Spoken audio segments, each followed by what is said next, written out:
Good morning, everyone. A beautiful, beautiful day because we're going to do like a 6-hour chemistry lesson today. I really want to cover the syllabus soon possible. Like this year I'm planning to cover the syllabus like within the 1 year ahead of time. I'm trying to plan because the last year it was like 7 months and 2 weeks last year, 2026. I want to cover the syllabus for you guys like 1 year ahead of exam. That is my target because we have a lot to do. We together have a lot to do. That is one thing. So we are in a very good shape, really very good shape. But don't forget, a couple of other teachers, not in Ratnapura but in Colombo, they are also doing this inorganic chemistry. It's not only me or not only you guys. There are some other people who are going with this plan. And again, that Haishali's mom came today to talk to me. It was a very good, very effective little discussion. Likewise, I want time to time that your parents either not come, it's okay, you guys, I guess your parents are busier. It's not necessary that you guys are coming, your parents are coming here after 9 p.m. Just WhatsApp me first that mom or dad wants to talk to you. Then if I have time, then I would ask, okay, them to talk to me. Then these discussions guide me about you better, and so as a separate cases I can guide you through this until this another, we have only 1.5 years that time, so it's very effective. Just let your parents to talk to me time to time. And head girls, head boy, our prefects la, our captain, me captain කට්ටිය අතසන්න කොට කීදෙනෙක් ඉන්නවද කියලා hi. Okay, it's okay. Leadership is really, really like you guys need that, but make sure the final thingy, most important thingy, which is shaping up your future, is this academic education. Give always the priority to that. Give always the priority to that, because I know that a couple of students, especially this Deepna, that Tarumini Poon, they did everything, but at the end of the day, they won the game. So go like that. Then the other thing is your paper class.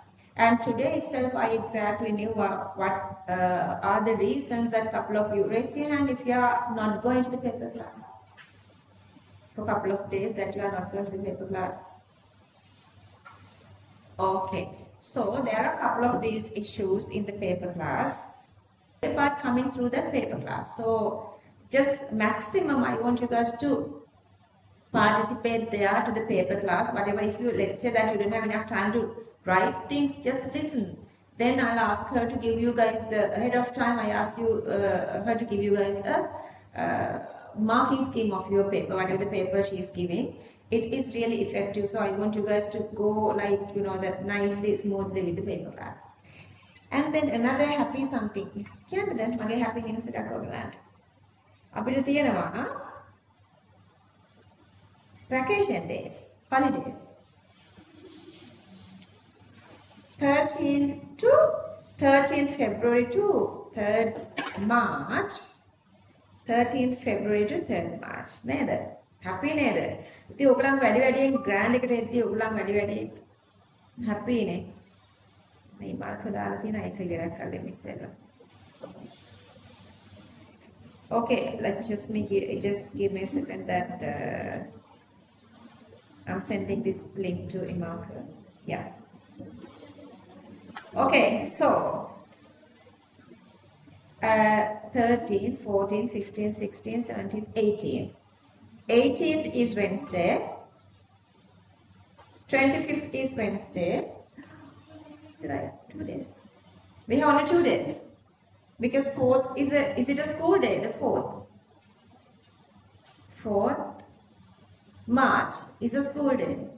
Okay, we have only 11th and 18th because it's Independence Day. I didn't do class the 4 or 5. Come darling. Not stressing you guys. I'm trying to do this just to cover the syllabus ahead of time. Not stressing you guys. So I'm not going too fast. I guess if I'm going faster, you guys have to tell me, ma'am, just slow down, you are going faster. I don't think I'm doing that. We are doing this little magic with this chemistry now. That's why you guys are really, really ahead of time. So that those 2 days, if you guys really okay, let's do a full day. Not like, the halfway full day. Why not? Okay. I know, what is it? අනිත් එක්කෙනාගේ මූණවත් පේන්නේ නැහැ. කවුද මේ මැද ඉන්නේ? Shahima, my darling. What is it? Okay, we have enough time to talk about that. Just make sure that Wednesday, whenever you get a freedom in Wednesday, that Wednesday is mine. Make sure Wednesday keep to us, keep to the grant, keep to chemistry. Okay. Now going back to the lesson. So, any questions so far? You have anything like from the past we did? Questions? No. Okay. So the next part is the preparation of sulfur. We make sulfur through this little equation. Sulfur dioxide plus hydrogen sulfide. Natanne pane? No. Loose connection. Where are the loose connection theory? Stop on the loose connection at the other side. Sandhya loose connection. It's okay, time to time, I'm being loose connection as well. Don't worry. It's okay. We all have like nothing. But SO2 reacting with H2S, both these are gases and make sulfur and water.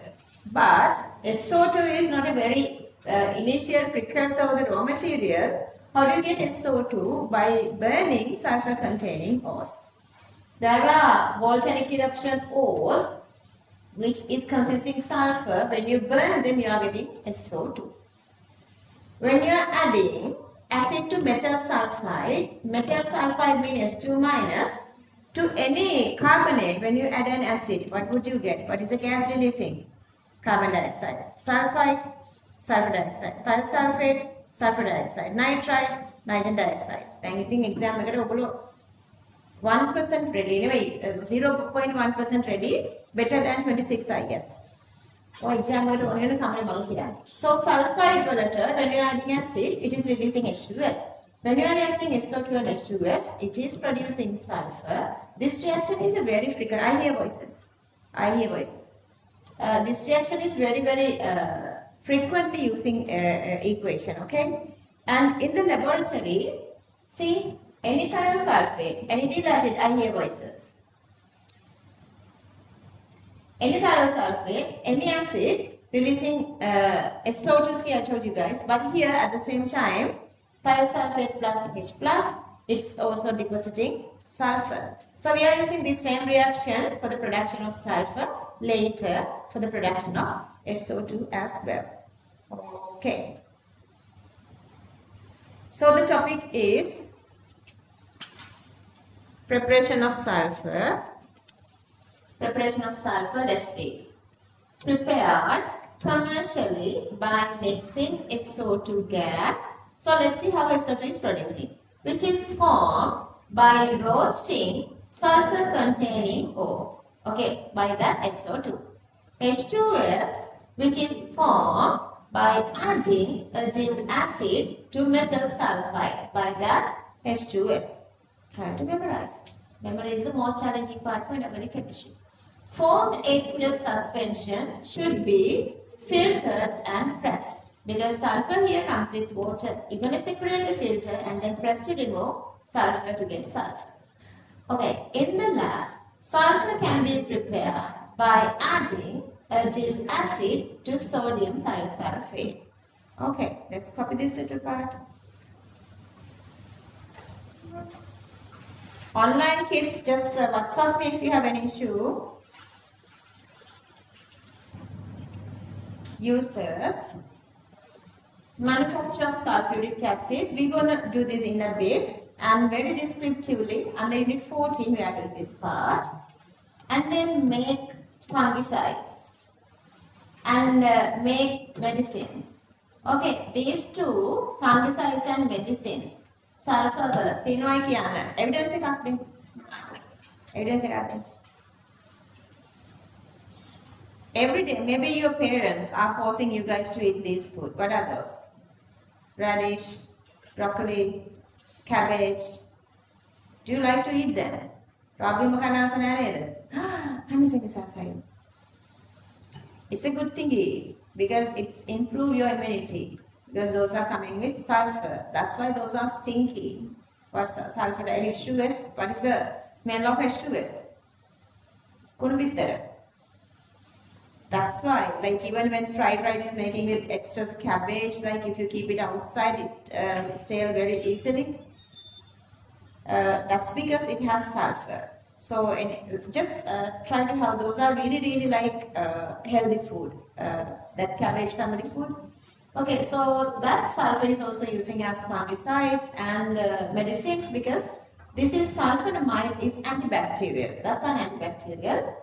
Rubber vulcanization, usually rubber existing as these long chains, like let's say one chain, second chain and third chain. So rubber existing as like these kind of a long chains, and so their elasticity is not controllable, Sanadi. So that we are making cross linkages, like this is a kind of a cross linkages between rubber these chains. For that they are using sulfur, that is called rubber vulcanization, and that is again very descriptively we are doing under unit 14. Rubber industry is a big part of industrial and environmental chemistry. Last one you like what all is this to make gunpowder. Now you're going to go to your note and let's read this. Topic uses. Number 1, to manufacture sulfuric acid, to make fungicides, to make medicines, sulfonamide as an antibacterial drug, to vulcanize natural rubber, to make gunpowder. Okay. What is the exact valence shell electron configuration of sulfur? Empty, oxygen, sulfur. What is the period? 3. The group 16. So that 3 S2 3 P4. How many electrons need to complete the octet? Another 2, because 2 plus 4 6 already there, need another 2. So what is the lowest possible oxidation number for sulfur? -2. How many electrons can take away? All 6. Then what is the highest oxidation number? +6. So that sulfur is showing all those oxidation numbers going from -2 to +6. So that is the next topic. Let's read this little part. Oxidation state of sulfur. Valence shell configuration is 3s2 3p4. Therefore, minimum possible oxidation state is -2 and the maximum possible oxidation state is +6. Okay, let's copy this part. Copy these examples. After group 6, you would like sigh, like get the relief, like you know the huge number of equations done, like the knot become very shorter then. Okay, complete everything.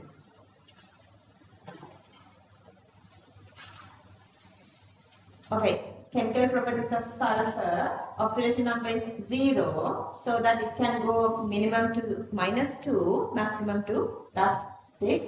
So the reducing agent, oxidizing agent, last of the part is the disproportionation. One single middle oxidation number goes to higher and low oxidation numbers is the disproportionation. So the first part is the reducing agent. So it's supposed to be oxidizing from 0 up to +4 or up to +6. Couple of reactions are here. Oxidation number of this sulfur is always 0. SO2 is +4. And SF6 here -6, so sulfur here gets +6. Anyway, sulfur is oxidizing, reducing the other species. Let's read this together. As a reducing agent, here sulfur get oxidized to +4 or +6 oxidation state. And are there these 3 subtopics written on? Okay, copy down everything there.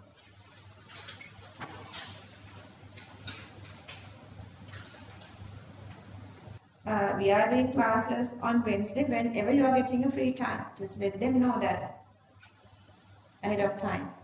But as an oxidizing agent, okay, so usually anything can oxidize metals, but copper is little inert, but sulfur is acting as an oxidizing agent here. Sodium goes to sodium plus, copper goes to copper. What's the oxidation number of copper here? Yeah, 2 plus, because sulfur goes to sulfide minus 2. Let's read this as an oxidizing agent. Sulfur gets reduced to minus 2 oxidation state. Here, the product is H2 minus, that is sulfide. Okay, copy this part.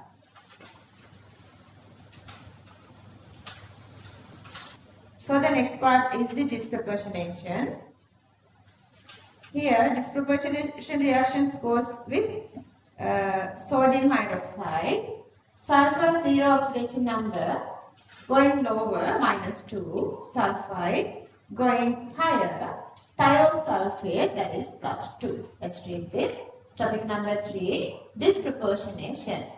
In the presence of strong base, sulfur undergoes disproportionation to give sulfide and thiosulfate. Okay, copy the equation.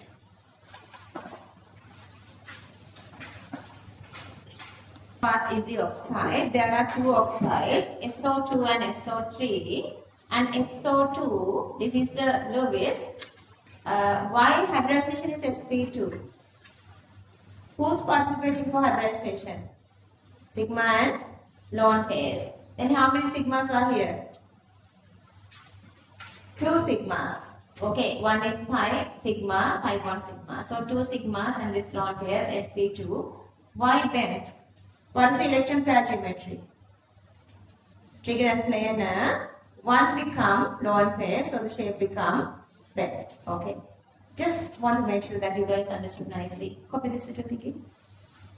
I mean, if you have the memory, I'm just checking your memory. Anyway, during this one of these 3 days, Monday morning time, I'm going to do this exam. Are you guys having classes on Monday morning? Yes, Nana? Nana? Then exact date you fix කරගන්නද? තේද? දුරට vacation නැද්ද? Really? Because I can't read it.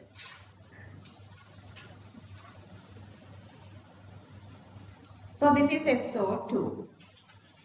And you guys know sulfur makes all the compounds. Sulfur is making acidic. SO2, SO3, H2S, all are acidic. So this is also colorless acidic gas. Has a characteristic choking smell. What is the smell of ammonia?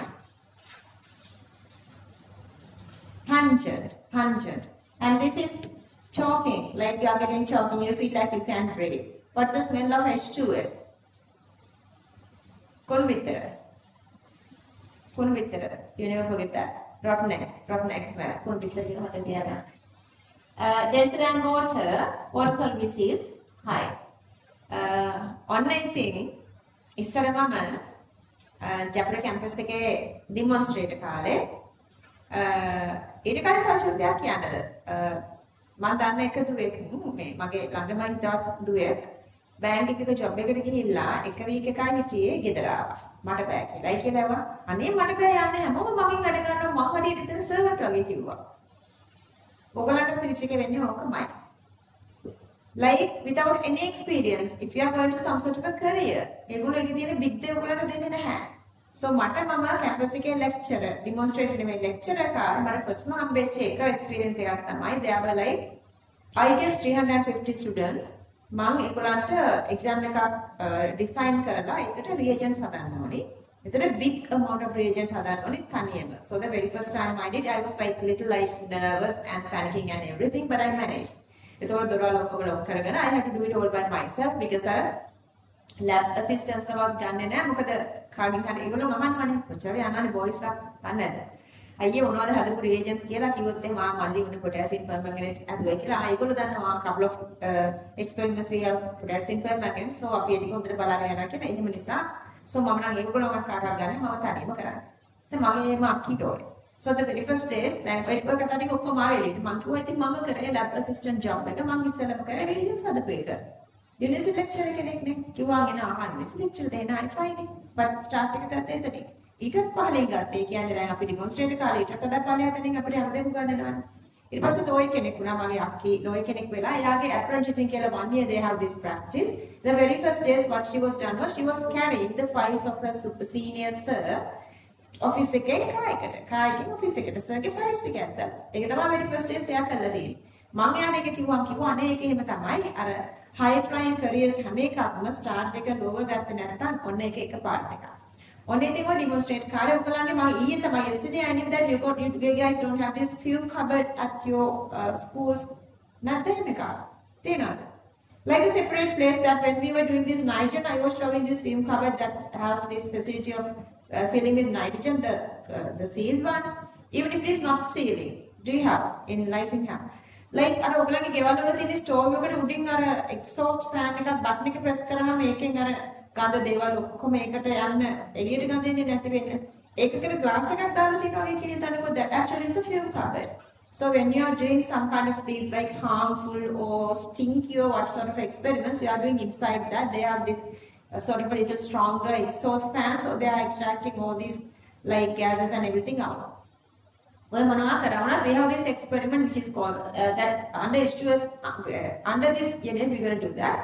Group analysis. In group analysis we are using lots of H2S. Only thing H2S experimenting kalla sari එකක් demonstrate පටන් ගත්තාම සාරි සඳෙන්නේ. ඔයගොල්ලන්ගේ කීප දෙනෙක් දවසක එක කරාවි. ඔයගොල්ලන්ගේ research හොඳ වෙද්දී demonstrate කියලා first year එකේ මම හිතන්නේ දැන් තියෙන අපිට තිබෙන්නේ නැහැ දැන් තියෙන මම හිතන්නේ පටන් ගන්න සැලරි එක 75000 වගේ තියෙනවා. යුනිවර්සිටි එකේ ඔයගොල්ලෝ හොඳට වැඩ කරොත් එහෙම ෆයිනල් ඉයර් එකේ ඔයගොල්ලන්ගේ demonstrate recruit කරලා ඒ වගේ සැලරි එකක් ඔයගොල්ලන්ට දීලා අර lab assistants අර මම ඒවට ගන්නවා ඔයගොල්ලන්ට. Big experience, good experience. ඉතින් එතකොට අර H2S සාරික පුරාම යනවානේ. එතකොට මං හිටියේ මගේ අම්මා වර්ක් කරේ අයි හොස්පිටල් එකේ කරනවා. අපි ඉතින් quarters වල හිටියේ. ලක්කීලි boarding places වල ජීවිතේ හරි අමාරුයි but it's okay. හැමදේම ගන්න එනර්ජි තමයි ලයිෆ් එක අපේ shape up කරන්නේ. බස් එකකට නැග්ගහම මිනිස්සු මාව දැකලා ඊයා හිරිකිතයි වගේ මූණක් දාලා අහකට යනවා. ෆොෂ්ෂකට ඇඳගෙන යනවා මේ කෙල්ලෝ වැඩි වයසකුත් නෑ මුන් නම් නාන්නෙම නැති වෙයි කියලා හිතාසෙන් මැනගෙන යන්න ඇති. හැයි H2S ගන්න ඇඟ පුරාමනේ. ගෙදර ගියලා ඉඳලා මගේ සාරියකට හරිය වෙනස්කම්. අනේ යෝක අර රූම් එකෙන් දාන්න මේ රූම් එකෙන් දාන්න දැන්ම වොෂ්රූම් එකට දාන්නයි. ගෙදරම මේ අර පොඩක් ගඳයි. ඉතින් ඔක හැමෝටම වෙනවා. දැන් මගේ යාළුවෝ කියනවා ආ ඒක තමයි කියන්නේ බුදාසලා අපිට තේරෙන්නේ this is happening කියලා වුණාට මිනිස්සු චුට්ටක් අහකට වෙනවා ඇඟේ කියවෙන්නේ එහෙම නැතුව පුතුවා මේ කියලානේ පුතුව කුණු ගන්නන්නේ කියලා. That is H2S, that is rotten egg smell. එතකොට කලම්බ වල මේ ඔය පෙටා කිට්ටුවට ඔය බේරලේ සයිඩ් එකට යද්දි ඒ එක්ස්පීරියන්ස් එක තියෙනවද ඔයගොල්ලන්ට? දැන් නම් අඩුයි දැන් එහෙම ගඳ අඩුයිනේ. ඉස්සර කාලයක් තිබුණා බේරලේ එකක මාර ගඳයි. ඒ පැත්තෙන් යනකොට නේද ආයේ ෂට් එකක් හදිස්සියකට බැරිලා හරි කවුරු හරි ෂට් එකක් ඇරියොත් ආයේ වාහනේ එක්සෝස් ෆෑන්ස් දැම්මත් ඒ ගඳ යවන්න බෑ. එච්චර ගඳයි. දැන් මම හිතන්නේ ක්ලීන් කරලා තියෙන්නේ බේරලේ එකකින් එන්නේ H2S ගඳ. ඉතින් දවසක් අර floating market කියලා වගේ කාලේ වෙලා ලංකාවේ floating market කනන්දරයක් ආවා. I guess that's after COVID I guess. ඉතින් ඔක චුට්ටක් රවුමක් බලන්න යමු කියලා මේ බේරලේ එකක ඔය පැත්තේ දාලා මොනවාරි කරලා දෙයක් තිබුණා. I don't remember what happened. So ගිහිල්ලා දැන් ඉතින් අපි මොකක් හරි එකට shutters ඇරියා දැන් හරි ගඳයි. දැන් මායි ඉස්සරි කතා කරනවා. අනේ හරි පුරුදු සුවඳක් එනවා. අර ඊයානේ උනාද උතුරු කියන්නේ. So අපිට අපේ යුනිවර්සිටි ලයිෆ් එක මතක් වුණා ඒ සුවඳ එද්දි. ඒ කියන්නේ අර H2S ඒක එහෙමයි. Yeah, ගඳත් සුවඳක් එනවා if you have sweet memories. So university life එක මාර fun නේ. University life is the best part of everybody's life. හැම කෙනෙක්ගේම ජීවිතයේ තියෙන most beautiful part එක තමයි ඒගොල්ලන් යුනිවර්සිටි එකේ ඒ කියන්නේ යුනිවර්සිටි එකේ ඉන්න මුල්ම first year වගේ challenges උත් වැඩි because you have to get used with education and university and academic part is very tough. But ඒක තමයි මාර්ම sweetest මේ happy ම year එක ඔයගොල්ලන්ගේ. අනිත් එක නියම්. හරි. ඇති නේද ෆන් කතා කියන්න. අපි ඉන්නේ මේ SO2 වල come back to the grand to chemistry and SO2. තව දෙයක් මම මේ මතක් වෙච්චිලා කියන්නම්. ඔයාලා හරිම ලස්සන ළමයි. ලස්සන තරුණ ළමයිනේ. girls boys ඔක්කොමලා. එතකොට girls වලට තියෙන boys වගේ attraction එක. මම කියන්නේ මේ class එකේ ඉන්න කට්ටිය නෙවෙයි. boys වලට තියෙන girls වගේ attraction එක. මේකෙදි හරි මේකෙන් එළියේදී හරි කිසිම crush එකක් කිසිම මනමානකමක් හිත අසර ගන්න එපා. ඒ feeling එක it's awesomely beautiful feeling. ඉතින් මායිසර්ත් ලව් කරානේ. හරිද? අපි ලව් කරලා අවුරුදු ගාණක් කැම්පස් එකට ගිහිල්ලා අවුරුද්දක් විතර යනකම් සර් අපිට ගමට යාළු වෙන්න හැමුවෙත් නැහැ. වෙන කාටවත් යාළු වෙන්න දෙන්නෙත් නැහැ. සර් යාළුවෙක් කියනවා මචං එක ආශගෙන් යාළු වෙන්න අහනවා කාට හරි හා කියයි දන්නේ නැහැ කිය. සර් ඉතින් මාව මාළි දෙල ගාඩ් කරගෙන ඉතින් ලව් කරපු ලස්සන ජීවිතයක් තිබුණා. වෙන අවුල් තිබිච්ච නැති නිසා ඒක මාර ස්වීට් විදියට ගියා. ඔයගලන්ටත් ඒ ලස්සන ජීවිතයක් තියෙනවා. මේ ඉස්කෝලේ යන කාලේ ක්‍රෂර්ස් ආදර සම්බන්ධතා හදාගන්න එපා. Very recently we had this seminar of one of these Ferguson's very talented teacher, math seminar by this Manisha Miss, and then she gave me a couple of like this different experience, and I shared my one, she shared her ones. නරකමයි සෝගලන්ගේ පැනලා අවුරුදු 13 අවුරුදු 15 තමයි තමන්ගේ control එක නැතිම වයස girls boys දෙගොල්ලන්ගෙම ඒ කියන්නේ hormones are controlling you. You guys are not controlling yourself. ඒ වයසේදී වෙන වැරදි මම ඒ මිස්ටක් කිව්වේ මිස් වැරදි වෙනවා ඇති. හැබැයි ළමයින්ට සමාව දීලා ආයෙ normal level එකට ගන්න ඕනේ. මොකද ඒ වැරදි ඔයාලගේ purposely ඔයාලටින් වෙනව නෙවෙයි. හිතන්නකෝ ඔයගොල්ලෝ අර මොකක් හරි pain killer drug එකක් විකුවා කියලා ඒ වෙලාවට behaviors are different. nitrous oxide ගත්ත කියන්නේ කොහොමද නේද? එතකොට ඒ වෙලාවට ඔයගොල්ලන්ගේ different behaviors එන්නේ ඔයාලා හින්දා නෙවෙයි nitrous oxide හින්දා. මිනිස්සු බීලා වගේ හැසිරෙනවා nitrous oxide inhale කරලා ඔය මේ මං කිව්වේ tooth hygienic වලට ගන්නවයි කියලා. hygienic වලට නෙමෙයි ගන්න ඒ වෙලාවෙදී නම් කරන්න ගන්නෙ. ඒ වගේ ඒක නිසා ඒක ඔයාලගේ true experience නෙවෙයි. මම දන්නේ නැහැ ඔයාලට bad experience තියෙනවද කියලා. මම දන්න දුවෙක් ඉන්නවා. එයාගේ puberty ආව අවුරුදු 8 විතර. එයා අවුරුදු 10 විතර ලව් ලෙටර් එකක් දීලා තිබුණා boy කෙනෙක්ට. එතකොට දැන් එයා puberty වෙලා එයා නොදන්න චූටි වයසකදී. එතකොට එයාගේ feelings එයා දන්නේ නැහැ. එතකොට එයාගේ true feelings එක්ක එයා යන්නේ. At that age you guys are going with your true feelings. True feelings comes with hormones. So you guys have exceeded that part a little now. But තාමත් ඔයගොල්ලෝ හොඳ ලව් කරන age එකේ ඉන්නේ. හැබැයි ලව් කරන්න එපා දරුවනේ. Affairs crushes තියෙනවා නම් ඒව නවත්ත ගන්න. Crush is okay. Crush එක ආපු ගමන් brain එකේ signal එක දෙනවා you have a crush. ඒතර ඔයාලට එකකින් අයින් වෙන්න පුළුවන්. Crush එක maintain වෙන්නේ ඇරලා ඕක ලව් එකක් වුණාට පස්සේ ඕක ඔළුවට මාර අමාරුයි ලව් කරගන්න බැරි නම්. ලව් කරගන්න පුළුවන් age එකේ facilities එක is allowed කියන age එකේ දෙක sweetest dream එකක් ඒක fantasy world එකක් තරම් beautiful දෙයක්. but ඒක කරගන්න බැරි age එකේදී ඔයගොල්ලෝ ආදරෙන් බැඳෙනවා කියන්නේ ඔයගොල්ලන්ගේ මුළු life එකම එකෙන් destroy වෙනවාමයි. මගේ යාළුවෝ ඕනි තරම් ඉන්නවා මාව දැක දුක් වෙනවා අදටත් අනේ අපරාධේ මට ඒ කාලේ ඉගෙන ගන්න තිබුණා මෙහෙම කරා කොහෙද ඉතින් මම මෙහෙම එකක් කරන්නේ මගේ අතින් මෙහෙම එකක් වුණානේ අපරාධේ මගේ ඔළුව මේ පැත්තට ගන්නම බැරි වුණා. පාඩම් කරන්න ගියන් කොයි වෙලේ අර රූපේ තමයි නැවෙන්නේ. ඒ ගානට වීක් ළමෙක් වෙන්න එපා. ඔයාලා අද මේ ඉන්න තැනට වැඩිය තව 10ක් ගිය තැන ඔයගොල්ලෝ high flying adults ලානේ. adult කෙනෙක් වෙද්දී ඔයගොල්ලෝ කැමති නැහැ කවදාවත් අර කොන්ද කඩාගත්තු අහිංසක වෙච්ච හැමෝටම යටත් වෙච්ච ජීවිතයක් ගෙවන්න. හැමෝටම වැඩිය high flying වෙන superior life එකකට යන්න ඕන නම් එතකොට leadership තියෙන life එකකට යන්න ඕනේ නම් දැන් මේ චූටි වයසේදී crushes හදාගන්න එපා. ඒ මිස් මට ඔය කතා කරලා විසිරිකුත් කියලා කිව්වා ළමයිට චුට්ටක් නිතර මේක මතක් කරන්න වෙනවා කියලා මට වැඩි ඒ මිස්ටර් ස්කූල් එකක් අස්සේ එක්ස්පීරියන්ස් වැඩි. ඒ කියන්නේ පුංචි ළමයි. ඒ කියන්නේ ඒගොල්ලන් 6 ඉඳලා 10ට යනකම් ක්ලාසස් දෙනවා. ඒතකොට දැන් ඒ මිස් මට කිව්වා 6 7 පන්තියට යද්දි පුංචි ළමයි කුරුතල් ළමයි ඉතින් කුරුතල් මුල් පවාගෙන යනවා කියලා. 6 7 8 9 පන්තියට යද්දි එහෙම නෑ මම යන්නේ වෙනම විදිහකට කියලා මට මේක බලන්න මම යන්නේ වෙනම විදිහකට. යකා මුණක් දාගෙන සැර ගන්නට යන්නේ. ළමයි කන්ට්‍රෝල් කරගන්න යනවා. ඊට පස්සේ 10 11 වෙති ආය ළමයි ටිකක් settle down.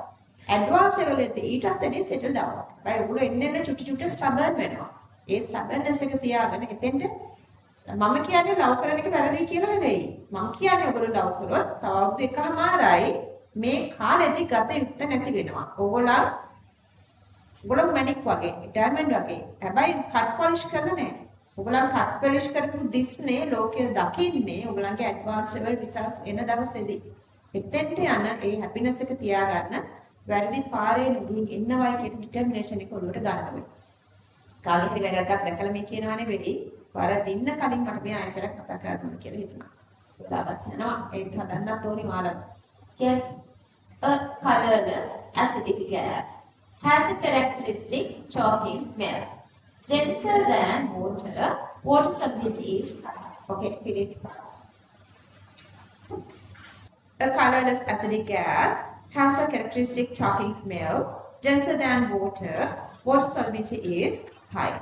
Okay, so we are moving to sulfur dioxide. Chemical properties of sulfur dioxide. Do you have all these subtopics written?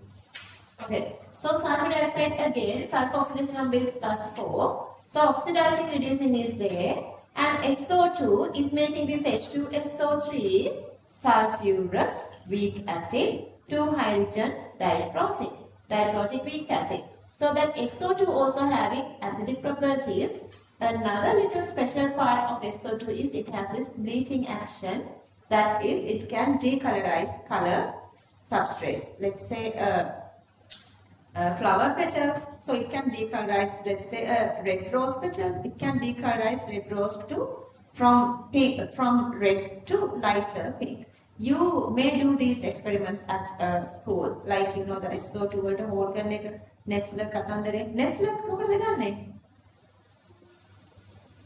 හා කියන්නේ Nestle දහමී හයිය කියන්න බලන්න. Nestle. Just tell me the page number. Hurry up. Faster. 87. Wow.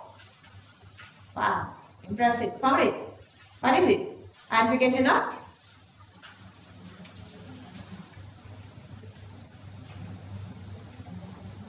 ammonia. Ammonia. Identification of ammonia. තේරුණාද? එතකොට beta hydroxyphenol, sorry, 8 hydroxyphenol. Identification of what? It's not in the knot, it's in the tibet. Magnesium, yellow green complex. ඔහොම එකක් තියෙනවා H2S වලට lead acetate.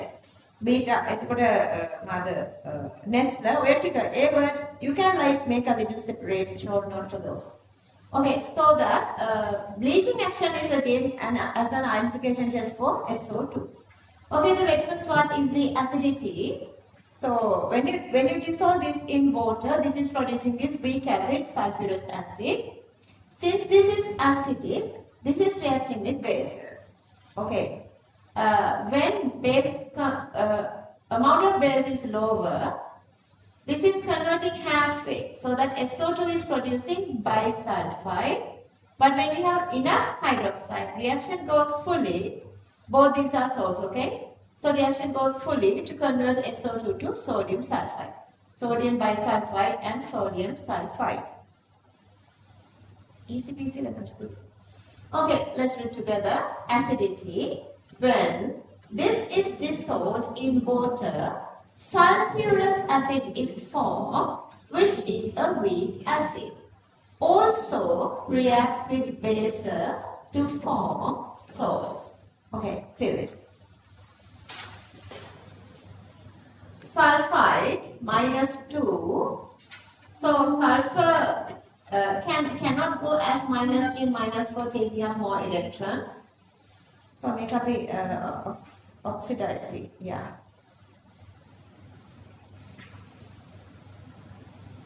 Sorry, sulfur SO2. SO2, the oxidation number is +4. This can take up electrons going back to -2, so acting as good oxidizing agent. See, here this is acting as oxidizing agent SO2. H2S is acting as reducing agent. See, the second time we are writing the same equation. Earlier we did this equation to formation of sulfur. So that all this time SO2 is reducing either to sulfur or sulfide, oxidizing the other species. Mating is easy. Mating is easy because all these are metals. Metals are very itself like orders to get oxidized by releasing electrons. Okay, let's read this little part. Number 2 topic. As an oxidizing agent, sulfur gets reduced to 0 or -2 oxidation state. Okay, copy this.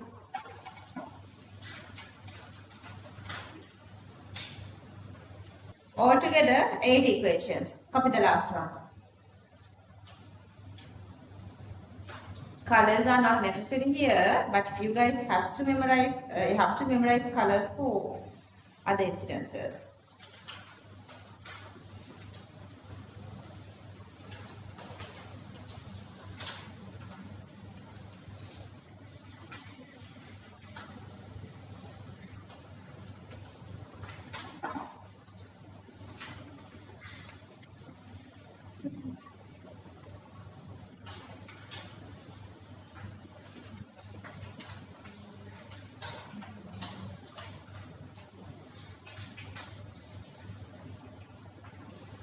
Moving on.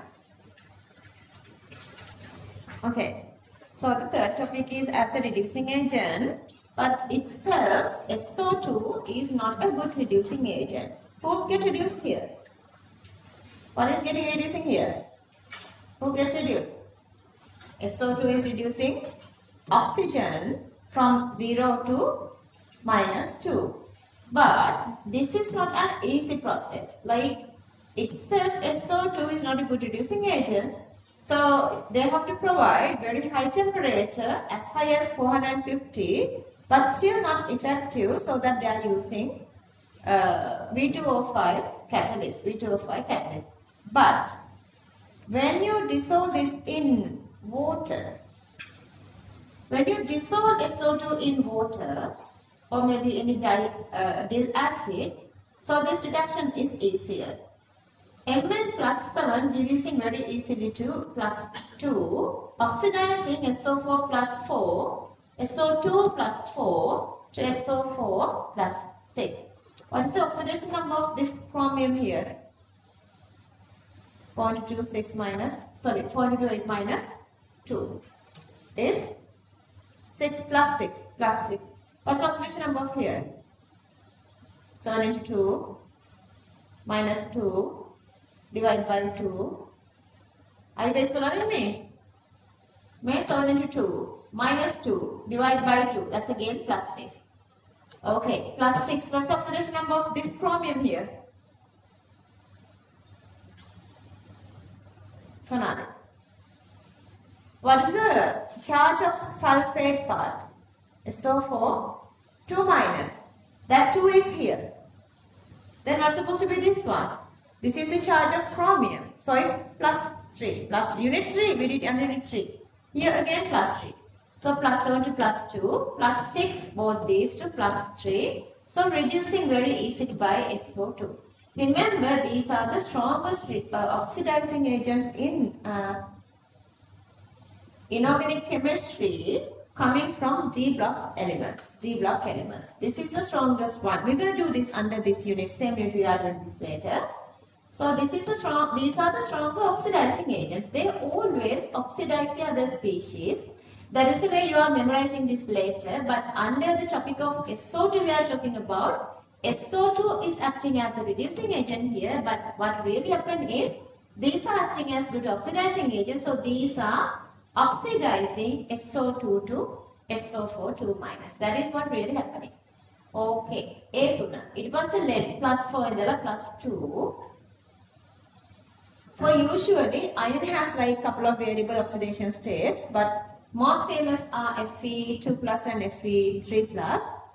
Fe3 plus is here reducing to Fe2 plus as a reducing agent. If may chlorine hamtism reduce organic amity, the CO2 is going to Cl minus. Copper 2 plus copper, just copper here, and chlorate here 2 plus, what is the oxidation number here? 2 into 3 minus 1 plus 5 plus 5 goes to here minus 1. Okay, so they would never ask these oxidizing property. There are very few questions asking oxidizing or reducing properties, but they are merging these equations with calculations. So you have to go through. How would you get this memory? By the tune. It is a must that you complete inorganic tune before the exam, maybe 3-4 times, depending on how you would grab this. Okay, let's read this. As a reducing agent, SO2 gas is not a good reducing agent. Therefore, to oxidize SO2 gas, special conditions should be used. But aqueous solution of SO2 is a good reducing agent. Okay, let's copy this.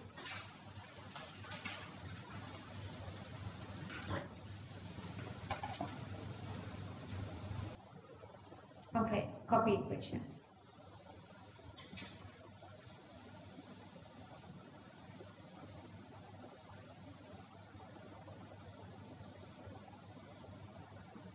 Okay, so to show its properties, oxidizing properties, it has to have water. Same way again, to show the bleaching action, it has to dissolve in water.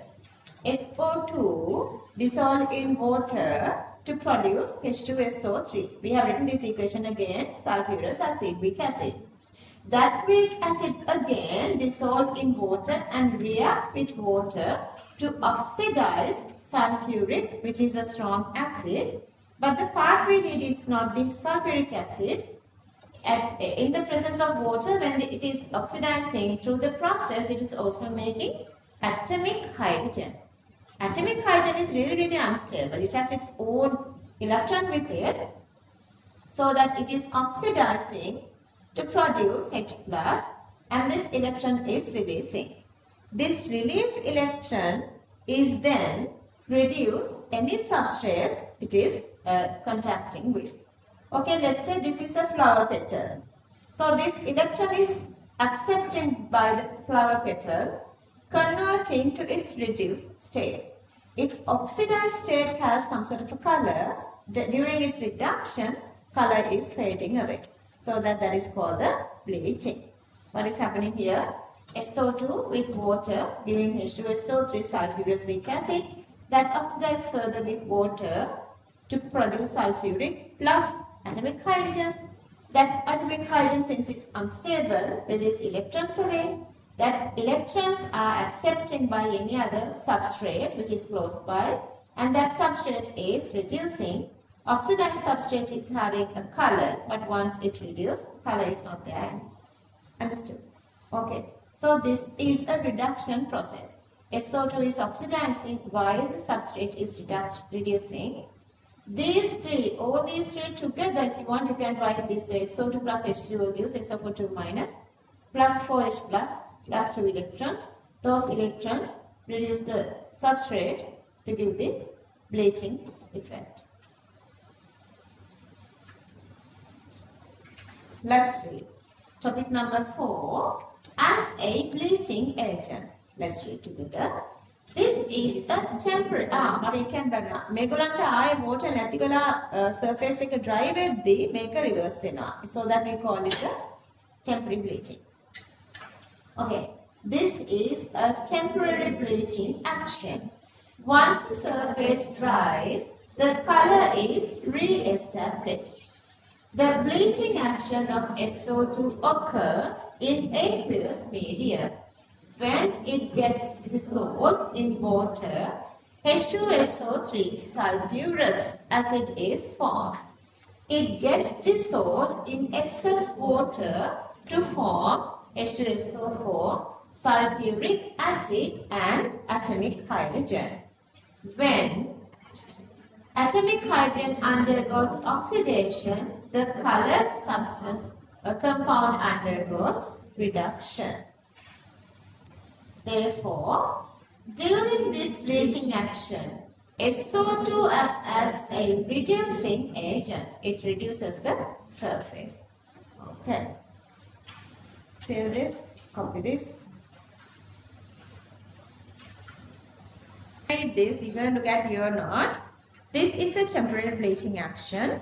Once the surface dries, the color is re-established. The bleaching action of SO2 occurs in aqueous medium. When it gets dissolved in water, H2SO3 acid is formed. It gets dissolved in excess water to form H2SO4 acid and atomic hydrogen.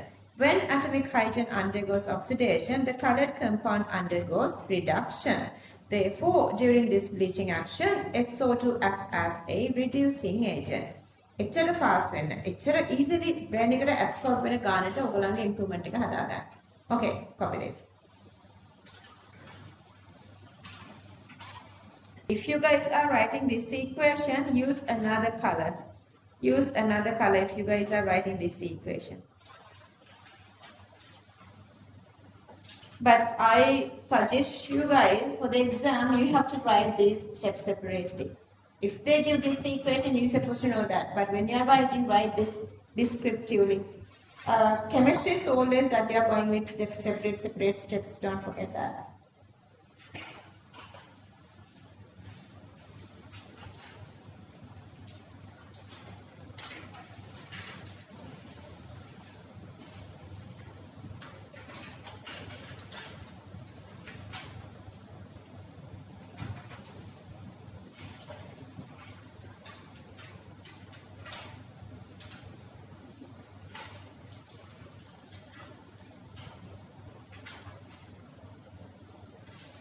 Senadi, good morning.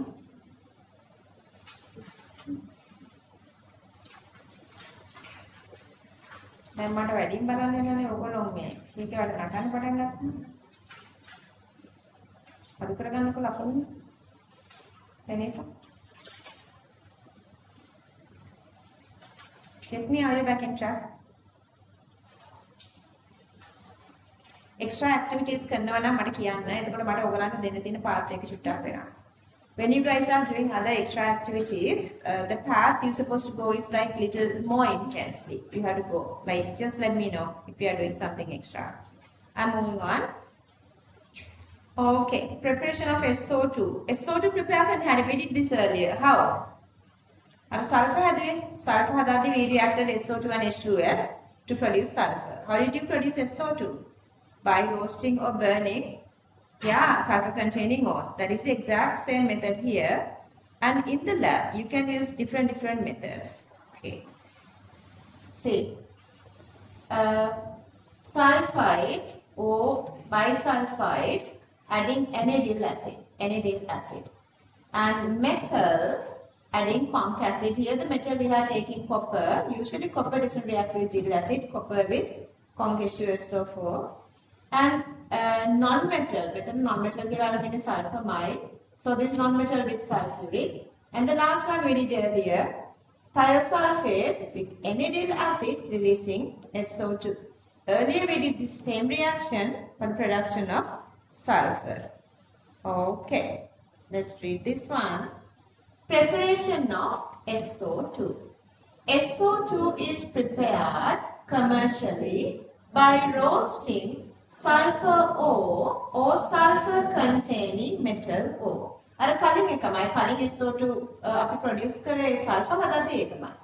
Following methods can be used to prepare SO2 in the lab.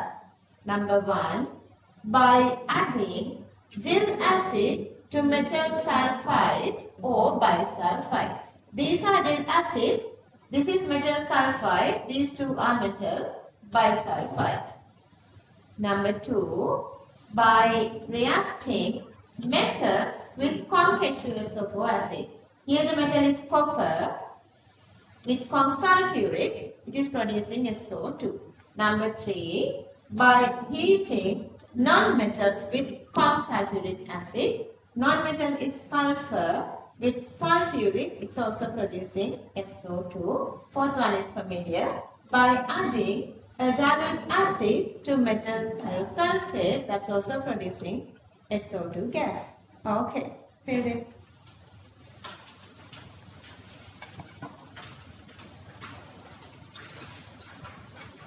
Okay, copy equations. Are you guys done up to here? Raise your hand otherwise. Okay, copy the last equation. Number 4. Copy the fourth one.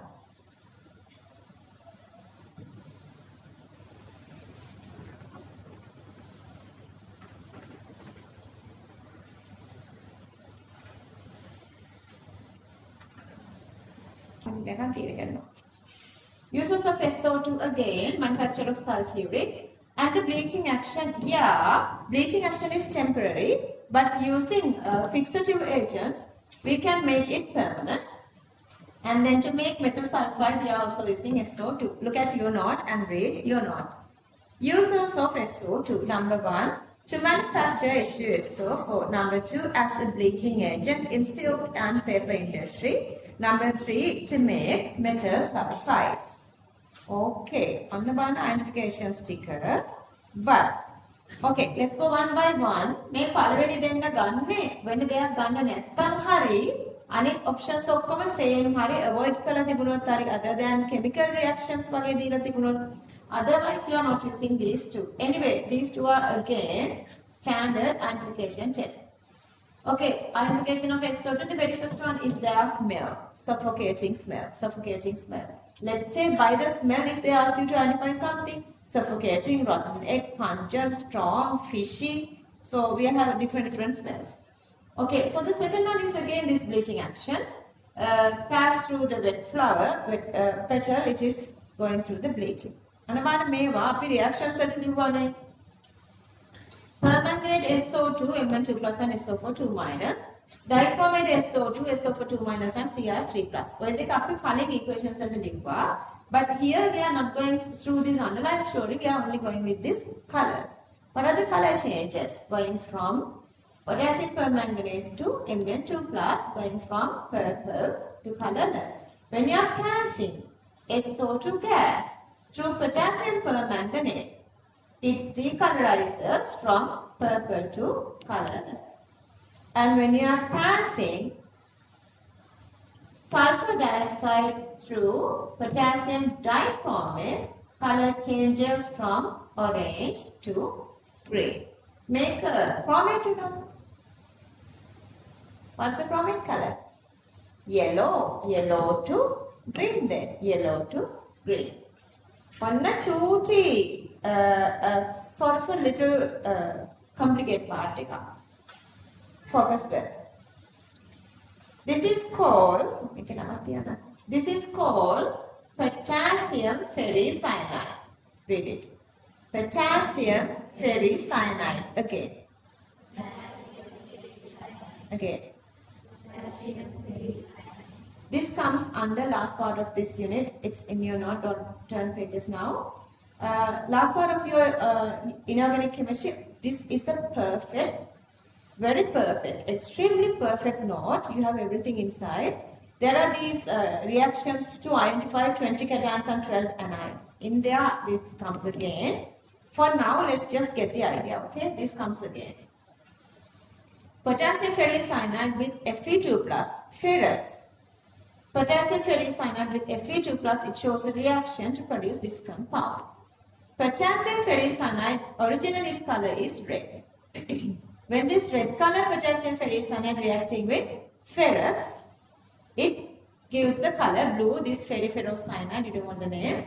So the red color turns to blue. Are you guys okay with that? Okay. But here, a separate reaction, forget this part. A separate reaction. Sulfur dioxide with Fe3 plus ferric, not ferrous, this is ferric. Sulfur dioxide with ferric produce Fe2 plus ferrous and sulfates. So, in the presence of SO2, Fe3 plus goes to Fe2 plus. This Fe2 plus reacting with potassium ferricyanide turns the potassium ferricyanide red color to blue color. Two different equations, two different experiments, they made these two together to identify SO2. So what they are, mix to identify SO2. To identify SO2, we need Fe3 plus. But to have the color change, we need potassium ferricyanide. But potassium ferricyanide is only reacting with Fe2 plus. Another two reaction design here. So what they done was they added Fe3 plus potassium ferricyanide and passed SO2 through that. What is the initial color? Okay, in the mixture you have these three guys. This one, and this one. What's the color? Red. Red. Color is the initial color of this. Let's say this is an indicator, this color. So, once we pass this continuously, then what is the color?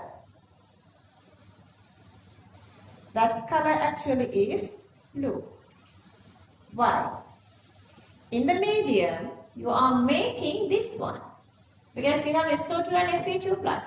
So that in the medium, you are making Fe2 plus. That Fe2 plus is reacting with potassium ferricyanide, give this blue color. Gather, is it clear? Do you want a second explanation? Raise your hand if you are not understanding this. Really okay? On a bana example. Example. Exact same kind of example. Same SO2, this time not reacting with Fe3 plus but reacting with iodate. SO2 with iodate. Same as Fe3 plus converting to Fe2 plus, iodate is converting to I2. But I2 color in water is what? Sort of a pale yellow color. So that's not obvious. That's not distinct color to identify. So same as. So this is SO2 and Fe3 plus. Instead of Fe3 plus, we are using iodate. Same as it is producing Fe2 plus. This time it is producing I2. Instead of potassium ferricyanide, this time they are adding මොනවද දාන්නේ? ඉස්සර දානවා පිටි ටිකක්. පාන් පිටි. Starch. දැන් මම මොකද වෙන්නේ? I2 reacting with starch gives this beautiful blue color. Clear? Same. මොකක්ද blue මේකත් blue. Let's මතක තියාගන්න.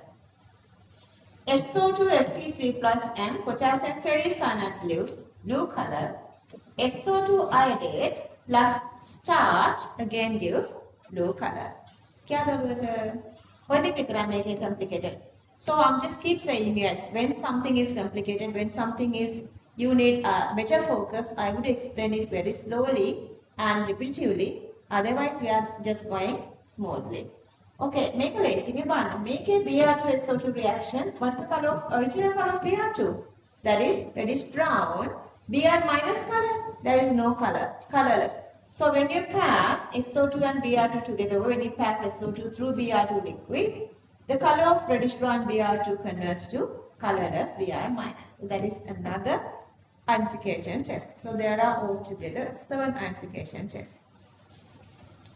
Few more take a bit understanding. Identification of SO2. The suffocating odor. When it is passed through wet flower petal, it decolorizes. Number 3. When it is passed through acidified potassium permanganate solution, it turns colorless. Number 4. When it is passed through acidified potassium dichromate solution, it turns grey. Number 5.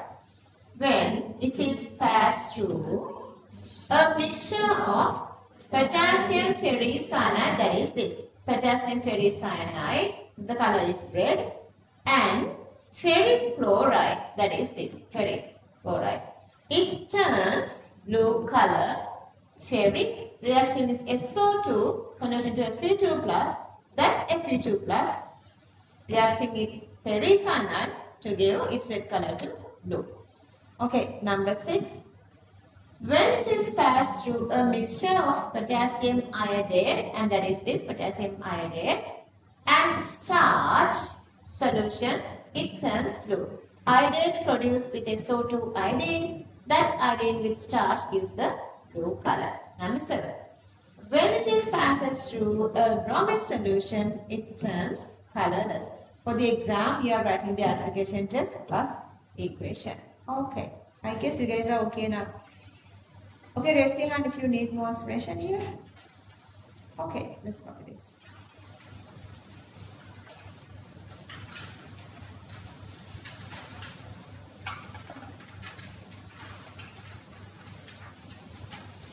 Copy this rest of this.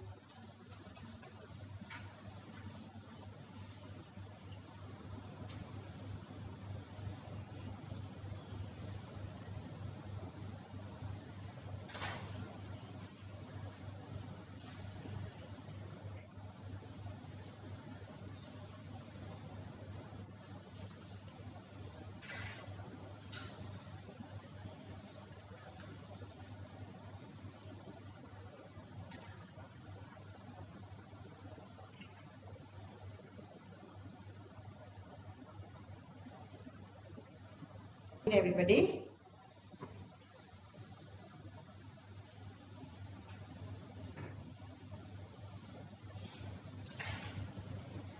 SO3. මේක නම් ටිකක් shorter topic එකක්. SO3 sulfur trioxide. මේකේ hybridization sp2 වෙන්නේ. Why this hybridization is sp2? What?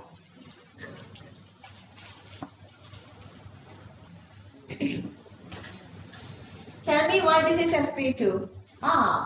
ඉන්නේ මෙතන. Manjula, after break. Okay. So each of these are having sigma, pi, sigma, pi, sigma, pi. Pi bonds are not contributing for hybridization, only sigma and lone pair. So 3 sigma mean sp2.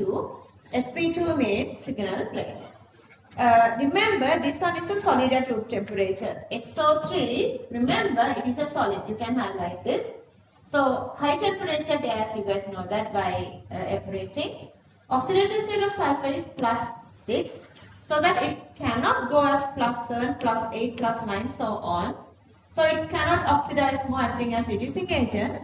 So that it can act only as oxidizing. Only as oxidizing. So that one reaction is there, and here this again, by reacting with water, SO3 is producing H2SO4, so that SO3 is considering as the anhydrous form of sulfuric. What is the anhydrous form of sulfuric? SO3. What is the anhydrous form of nitric? 10 pages. 10 pages. Page number and raise your hand if you want the other part of the note. What done it? Adi level photo. A chuta then said Manjula set it had the birth DNA. And then ask it for another. Other coach I have no idea.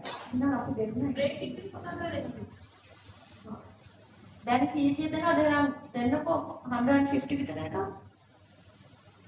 XCBC, XC Panha with an atom step then. Okay, Kiana, what is the page number? What is the anhydrous form of nitrate? What? Nitrous can laughing gas. N2O. Why get it? Nitrogen family get out of anything. Nitric other. What is the oxidation number of nitrate? Nitric nitrogen oxidation number? Sanadi is what? What they get? Okay?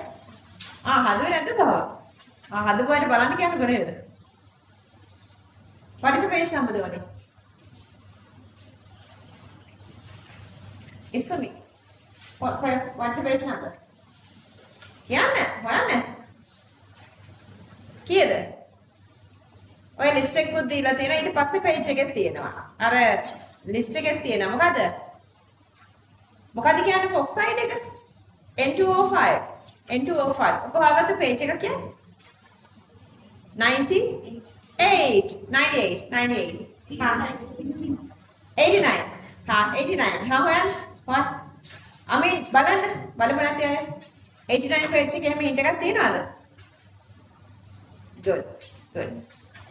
Hari. Interested neither? Inorganic chemistry. Inorganic chemistry is fun. Okay, let's come back. Main topic, SO3 sulfur trioxide. I remember time to time over karanne. Note එක දී ඔයගොල්ලන්ගෙන් ගෙනියන්න. ඇයි ඒ? Memory හදවන්න. Memory හදාගන්න එක මගේ responsibility එකක්ද? නෑ. නේද කිව්වා? මෙමරි හදාගන්න එක කාගේද responsibility එක? උගලන්ගේ අම්මලා තාත්තලාගේ. Okay, a solid at room temperature, let's read, exists as a gas at high temperature. Since oxidation state of sulfur is +6, it acts only as an oxidizing agent. SO3 is the anhydride of H2SO4. N2O5 is the anhydride of HNO3. Okay, copy this. Okay, copy the last equations. sp2 trigonal planar, and then copy equations. Okay, then මට කියන්න how many hydrides you had for nitrogen? ටක් ගාලා පෙන්නන්න. පොත තියෙන අයට ලේසි නේද? Okay, hurry up. Page number 83. Okay, then 83 බලාගෙන hydrides හතර කියන්නේ ammonia, hydrazine, hydroxylic acid, diamine. Again, ammonia, hydrazine, hydroxylic acid, diamine. දැන් මගේ සුදු මුණ දිහා බලන්න. I can hydroxy acid, diamine. Again, ammonia, hydrogen, hydroxy acid, diamine. Well done. Okay. What's the page number? 83. Oh.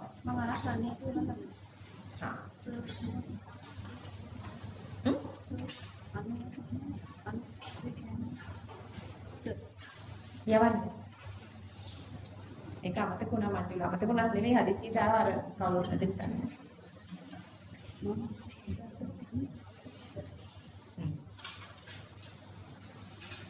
Okay, this time we have only one single hydride. Luckily, මේකට hydride දෙක තුනක් ගලවන පිස්ට් හැදෙන්නේ මොකද මෙයාගේ තමයි highest number of reactions තියෙන්නේ. So one single hydride, that is H2S, 1, 2, 3, 4, sp3, 2 lone pairs and gives more space. Repulsion, so the shape is bent. And colorless toxic gas, එකක් මේක toxic. ඉතින් ඒකනේ fume cupboards අස්සේ experiments කරන්නේ. So the toxic, slightly soluble in water because this is acidic gas. So the H plus water soluble, denser than A, it has characteristic rotten egg smell. Rotten egg smell. දැන් ඒක කියන දෙයක් නෑ ඔයගොල්ලෝ දන්නවනේ නේද? එච්චර තියෙන්නේ. කියවන්න. H2S, hydrogen sulfur. Colorless toxic gas, slightly soluble in water. It is denser than A. It has a characteristic rotten egg smell. Okay, copy this.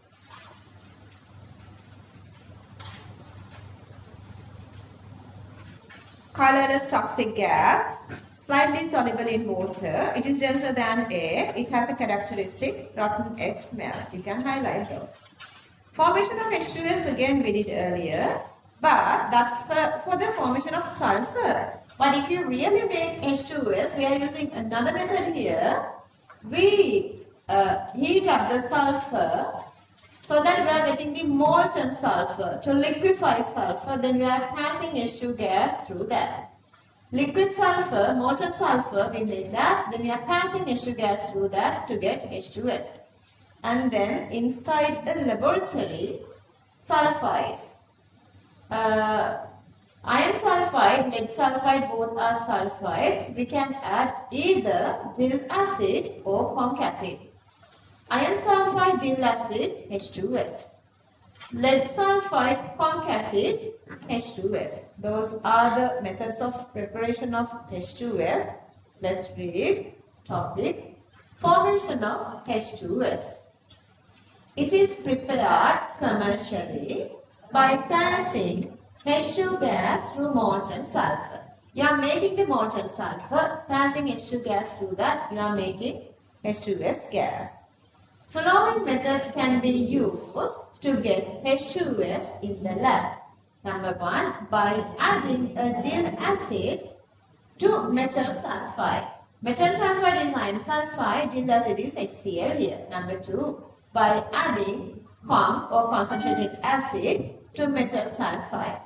Metal sulfide is lead sulfide, conc acid is conc HCl. This 2 C mean conc HCl. Lead chloride, and you are still producing H2S. Is it clear, everybody? So I'm just going very smoothly here because understanding is very, very easy. All these points. But if you feel like you need extra explanations, just raise your hand, okay? Okay, copy this. Because අපිට තියෙනවා very focus කරන්න ඕනි part එකක්. difficult නෑ. highly focus කරන්න ඕනි part එකක් එනවා ඉස්සරහට. Copy rest of the part.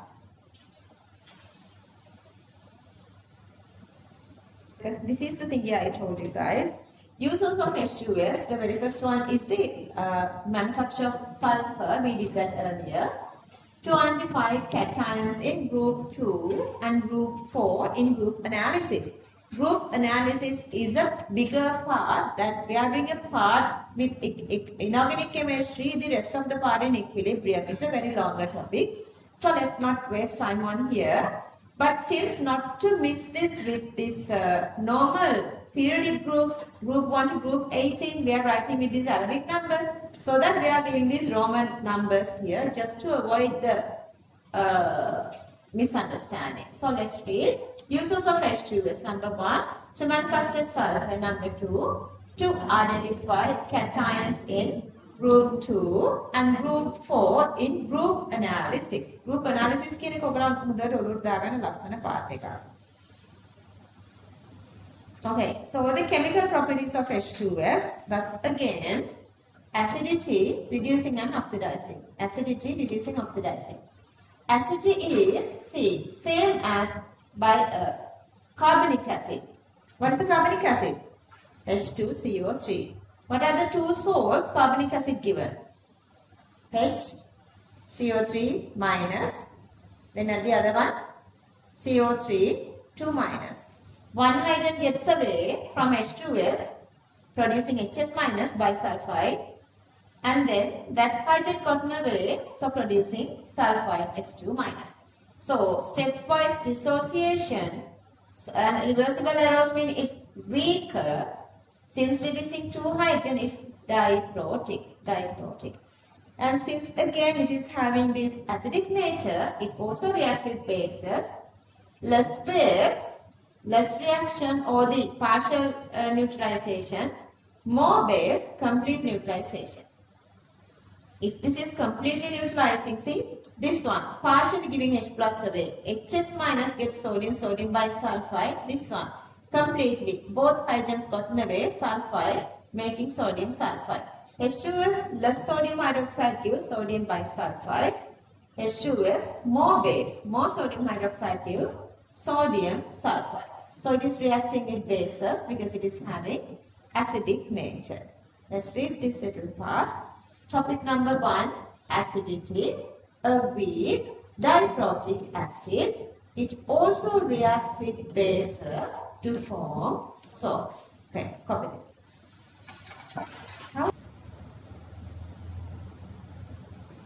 H2S having the acidic nature, reacting with metals to produce H2 gas, same as acid plus metal, salt and H2 gas. It reacts with metals to release H2 gas. Okay, copy equations.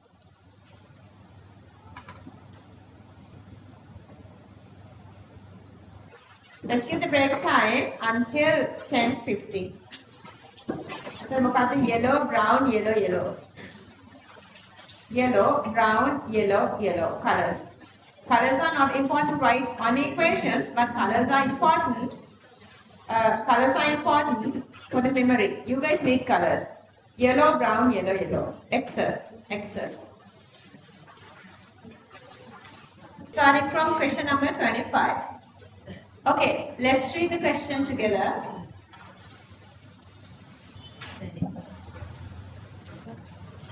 Okay, question number 25.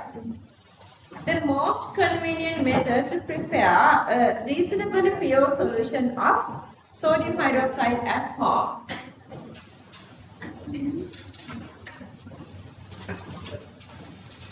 The most convenient method to prepare a reasonably pure solution of sodium hydroxide at home. Okay, so we need this general naming. Close that door. Okay, so the very first one, come. Until they make the book, we're going to start a couple of questions here. Question number 25, tube book. Heating of a solution of common salt and slate lime. What is common salt? Common salt is sodium chloride. Anu. ඒ පොතේ මේගොල්ලන් දෙන්නෝනේ නමක් බලන්න කියලා. මේ බබාට ඔය පොත් එකේ නාම බබාලගෙන් තියන්න. සෙනිසා ඔය ටික පොඩ්ඩක් බලලා නම් බලන්න මෙතන ඉන්න අයගේ තියෙනවා නා.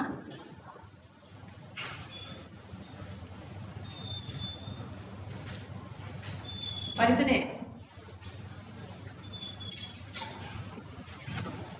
Just pass it here, Sandhya. Just pass it here.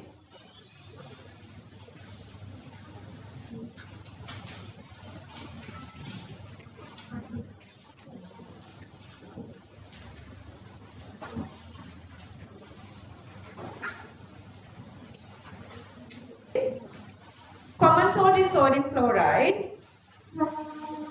What about then?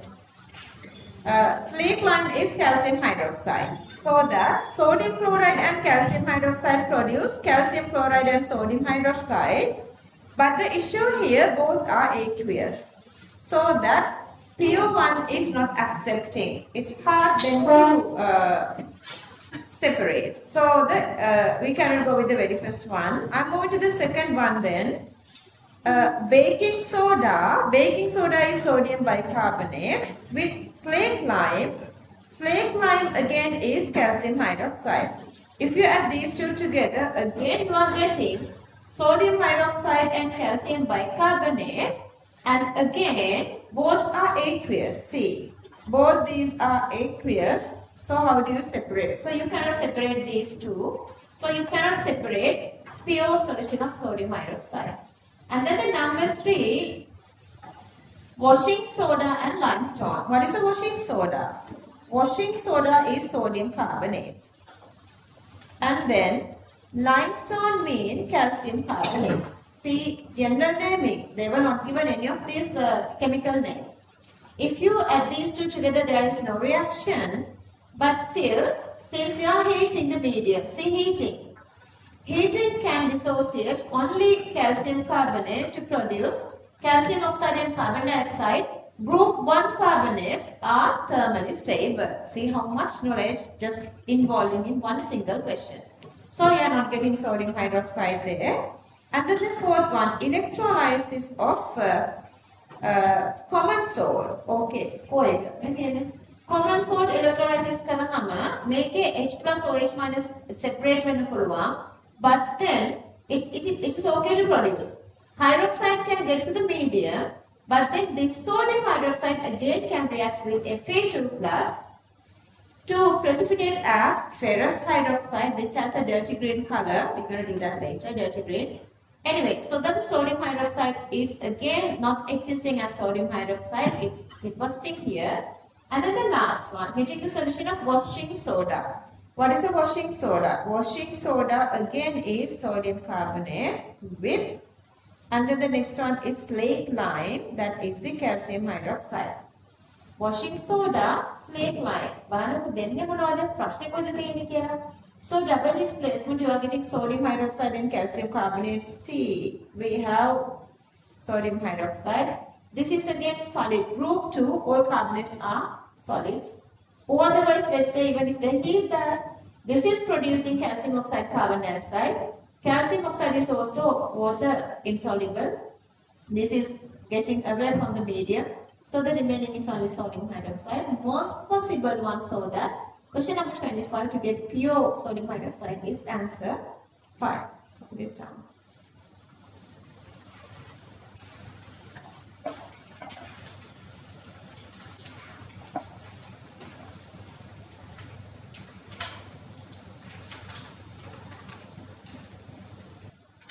How much memory you guys need? Just think how much memory you guys need. Using the tute, using the note every day, just do like 5 questions. So 1 week you guys are doing 35 questions. See how easily you can finish this. If you do 10 questions every day, 70 questions per week is done. This is big. Inorganic is bigger. Tute is also so that big. Moving to question number 26.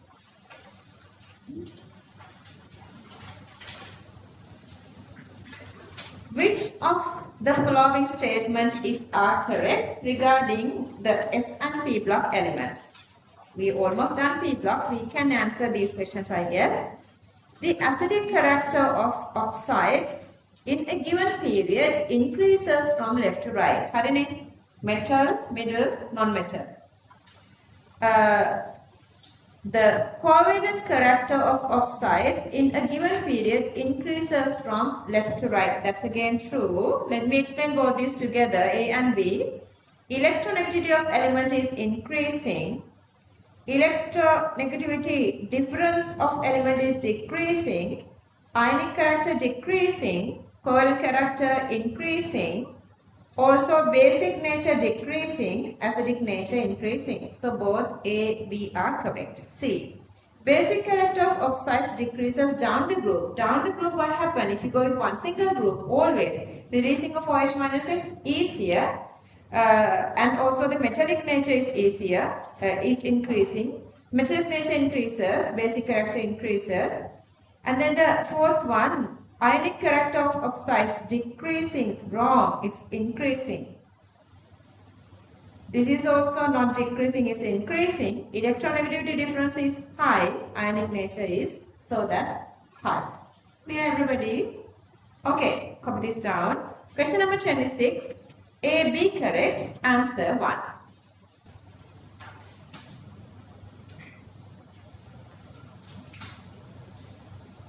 You're going to write all this information because with time you're going to forget all this. Only the tooth is remaining. So you're going to complete this for keep it for later.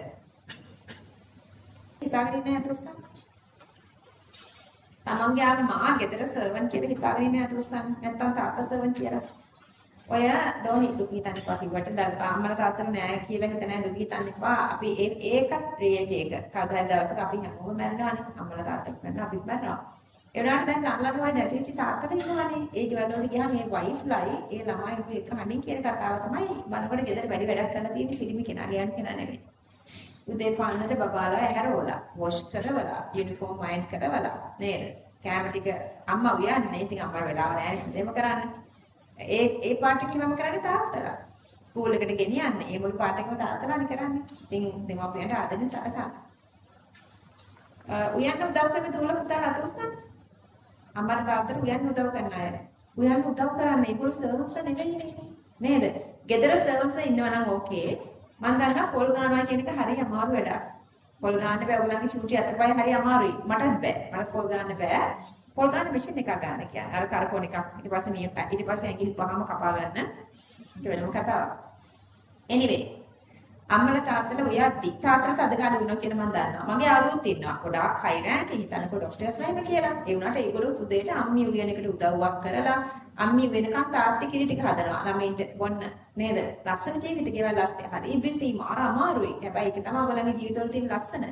ඉතින් ඒතකොට ඔයගොල්ලන්ට බැරි ඉඳලා හිටලවත් අම්මයි තාත්තා නැගිටින්න කලින් නිවාඩු දවසක නංගි මල්ලි විතර පොඩි සර්ප්‍රයිස් එකක් දැන් අපි පාන්දර නැගිටලා පොඩි ටෝස්ට් එකක් හදලා ඒක එකක් ෆ්‍රයි කරලා රස කිරි එකක් හදලා ඔන්න අම්මි ගෙනාවා කියන චූටි සර්ප්‍රයිස් එකක් ගන්න බයිද ඔයගොල්ලන්ට මේ බෙඩ්රූම් එකට ගෙනහිල්ලා අද ඔය දෙන්න චුට්ටක් ඉන්න ඔන්න අපිට අද චුට්ටක් රෙඩි කරා කියලා ආදරය කරන්න දෙමව්පියන්ට මහා ආශිර්වාදයක් ලැබෙන්නේ එකත් ඒකක් හදන්න දෙන්න බලන්න ඕක ලෝකෙ පුරා කියන්නේ නැද්ද ලංකාවේ ලෝකෙ පුරාට සමහර විට එකත් එක පික්චර් එකක් දානවා my daughter my son made me this very beautiful very yummy so tasty tea කියලා නේද every day what they are doing they are making tea for you guys every day not tea නේද 2 meals or 3 meals හරි cook කරලා රෙදි හොදලා තමන්ත් කරන්නේ ගෙවල් අතු ගාලා ඕගොල්ලන්ගේ රෙදි හොදලා රෙදි අයන් කරලා ඉස්සු හැදේ ක්ලාසස් එකක් ගෙනත් දාලා නේද කිලින්ම සර්වන් රෝල් එක නේද ප්ලේ කරන්නේ පුළුවන් දවසට ඒගොල්ලන්ට සපෝට් කරන්න ආදරණීය දරුවෝ වෙන්න අම්මලා තාත්තලා ගොඩාක් ආදරේ ගන්න පුළුවන් ඒක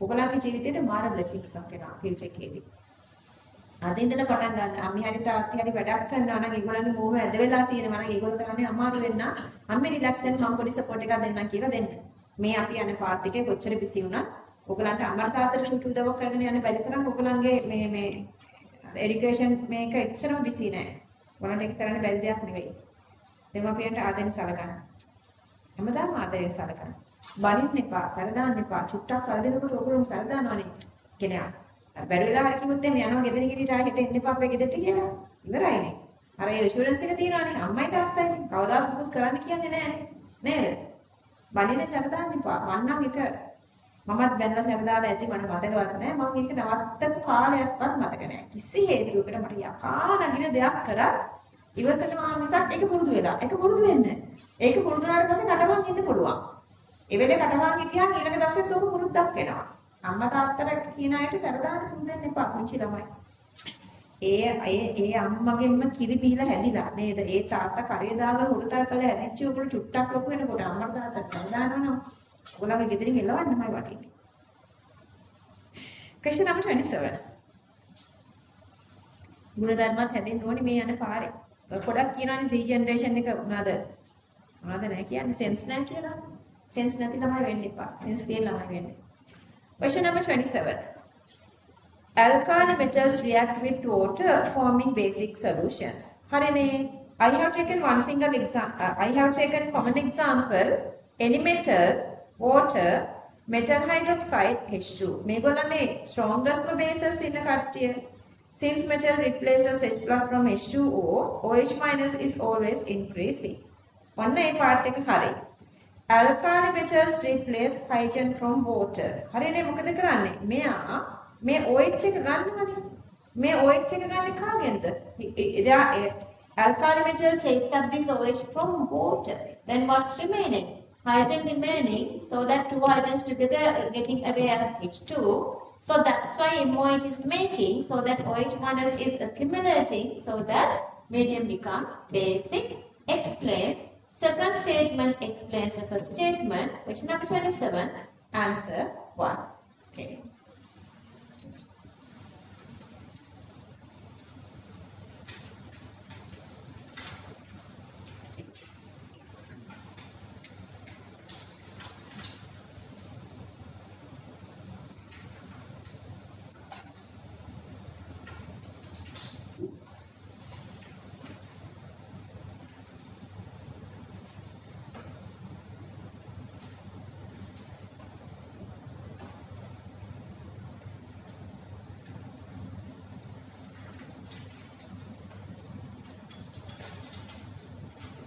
Since metal replaces H plus from H2O, OH minus concentration increases. Since metal replaces H plus from H2O, OH minus concentration increases.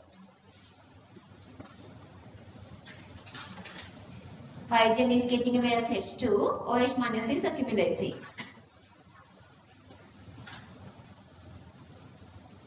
Question number one. I actually made a very nice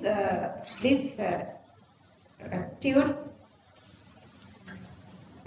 for you guys, but I couldn't find it. So I can move this up. Unable. I'm going to make this week again. Somehow I had to work twice. Okay. Question number 28. Which of the following will not evolve ammonia gas when heated with aqueous sodium hydroxide? මේකත් අපි කරපු තැනක් නේ. උගලන්ට කිව්වේ ammonia දෙන්නේ මොන කට්ටියද? ammonia දෙන්නේ ammonium salts. That is the identification. Any ammonium salt with any strong base releases ammonia. You guys know that. And the urea reaction, just memorize this one. This is a new part, urea, CH3, NH2, COC, NH2. This is urea, sodium hydroxide releases ammonia. Ammonium carbonate, මේක චුට්ටක් ඉස්සරහට කියලා තියෙන එක. ඒ question එක මම ඉතුරු කරනවා. ඒක ඉතුරු කරනවා. මේ මේවා පස්සේ කියලා දැන් තියෙනවා. දැන් ඔළුවට දාලා වැඩක් නැහැ ඔළුවට.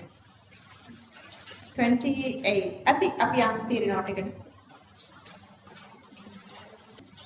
Okay, next topic is we were in H2S reactions, oxidizing done. So this is the reducing.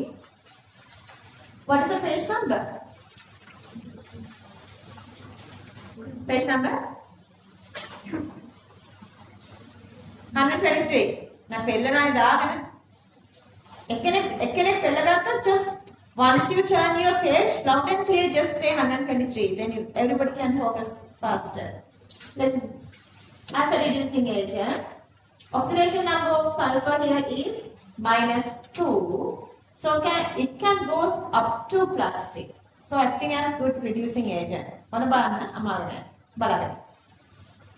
Arsenate with H2S, acidic medium, +5 oxidation number goes to +3. Sulfur is oxidizing to 0. And then this arsenic 3 plus, again reacting with this H2S sulfide, the same reaction. Arsenic 3 plus S2 minus react together to give arsenic sulfide. These two reactions together, instead of this H plus, I'm using now sulfuric.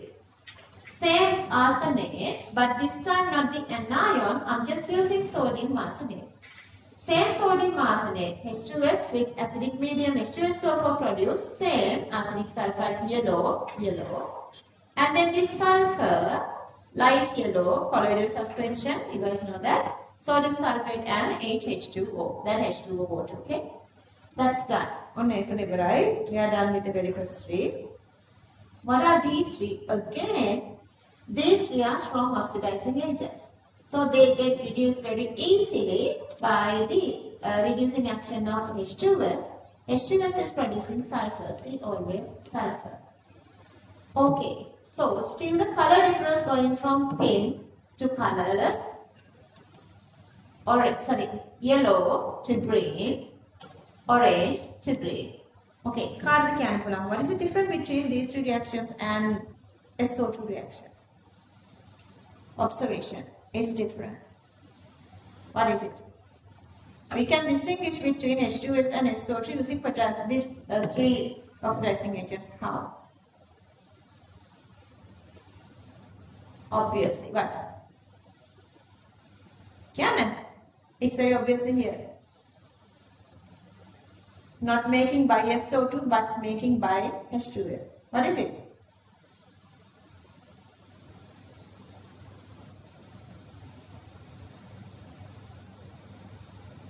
Okay.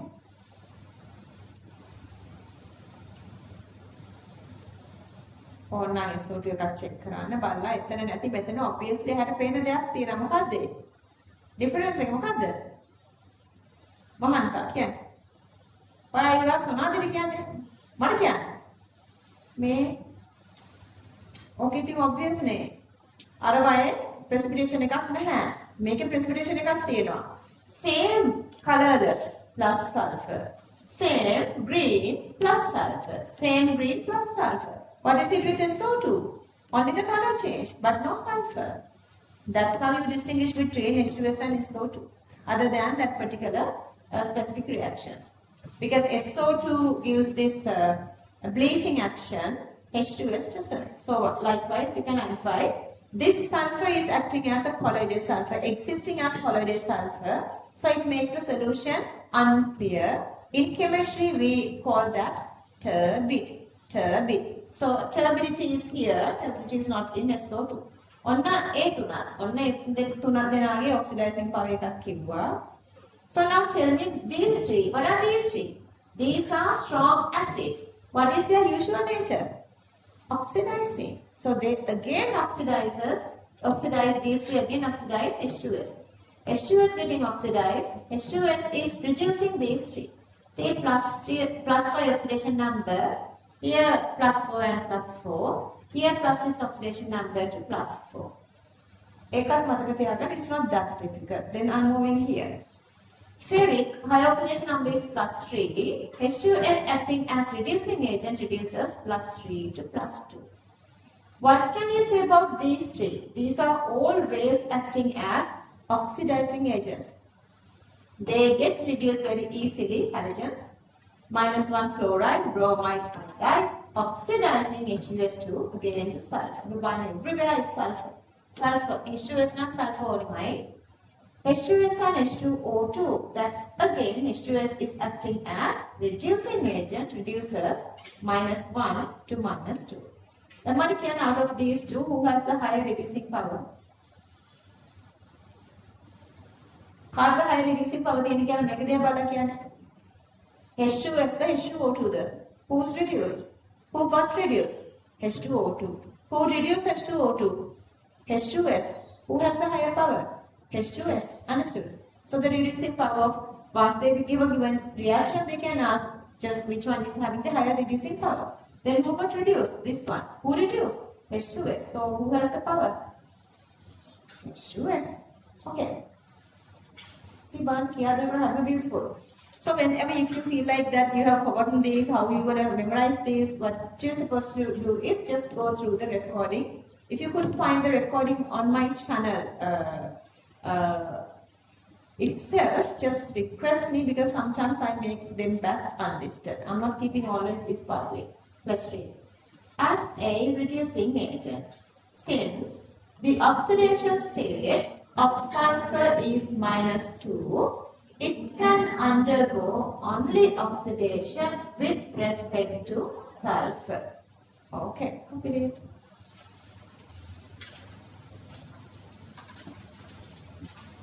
This is the last time you are writing this many equations together. then we are slowing down.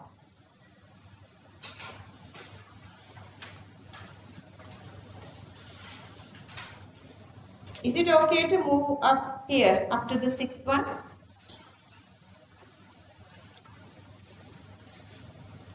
Fifth one? Okay.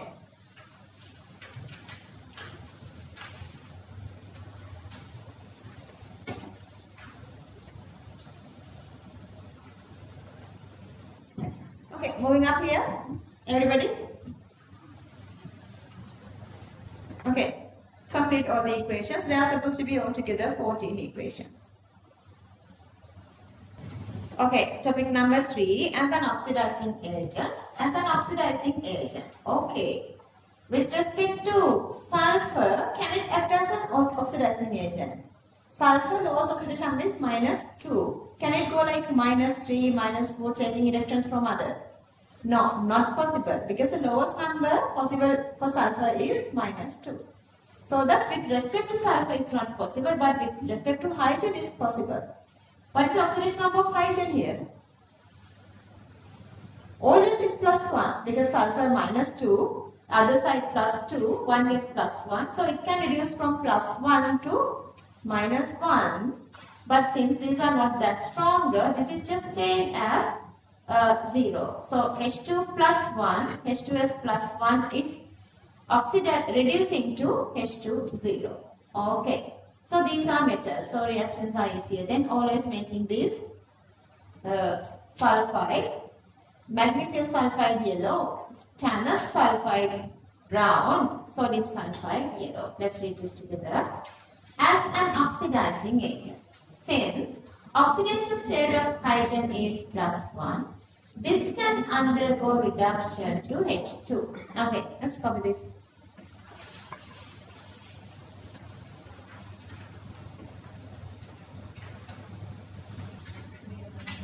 Okay. See. Nestle goes with what? Ammonia. It was bleaching goes with what? Bleaching of flower petals, SO2. Lead acetate goes only with H2S. Lead acetate. Same way, if you soak filter paper with lead acetate and Sonadi, when you hold it on H2S, it turns the lead acetate color black because it is making lead sulfide. Lead sulfide is white color, sorry, black color. Lead sulfide is black color. Okay, the other thing is all these sulfides are having different colors. That's why we are doing this group analysis. We're going to come to that later. Anyway, copper with sulfide gives black color copper. Cadmium gives yellow color. Cadmium sulfide precipitates. Stannous sulfide, we already said that, brown color. So looking at these colors of compounds, we can identify H2S gas. Okay, let's read. Identification of H2S. Lead acetate. Lead acetate. Soft filtered paper turns black when poured to H2S gas because lead sulfide is black. Next one. When H2S gas passes through most metal cations, give precipitates. So they are having different colors as well. Fill this part. So not giving any of these, if they ask you to distinguish between SO2 and H2S, you're going to go through all the SO2 reactions, all the H2S reactions, then you're going to see the differences.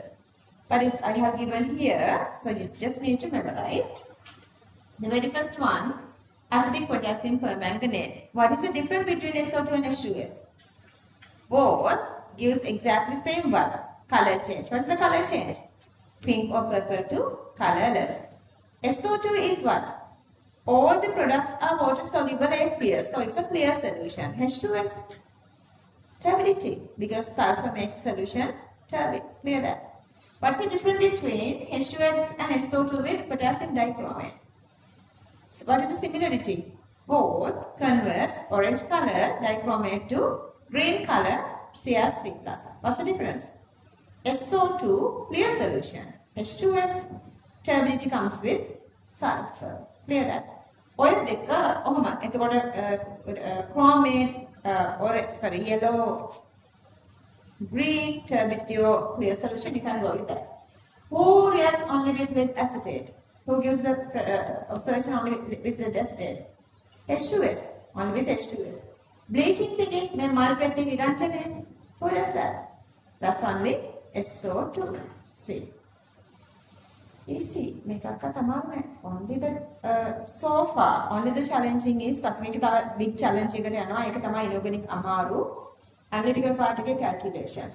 The need you look down on it, but before that, you guys have to get over frustrations with unit 3. So that I'm giving a big support for you guys. Just go with unit 3 before starting analytical part. Okay, let's read this together. Distinguishing between SO2 and H2S. When the gases are passed through aqueous acidic KMnO4, both gases turn the purple color to colorless, but with H2S, the solution will not be clear due to sulfur form. Number 2. When passes through aqueous H plus potassium dichromate, SO2 and H2S turn orange color to green. But due to the formation of sulfur with H2S, the solution will not be clear. You usually call the turbid. This comes to exam, that's why I'm giving this word. Okay, those are those two. And then the third one, lead acetate. Lead acetate soaked filter paper turns black only with H2S. Wet flower petals are bleached only by SO2. Copy this. Fill this.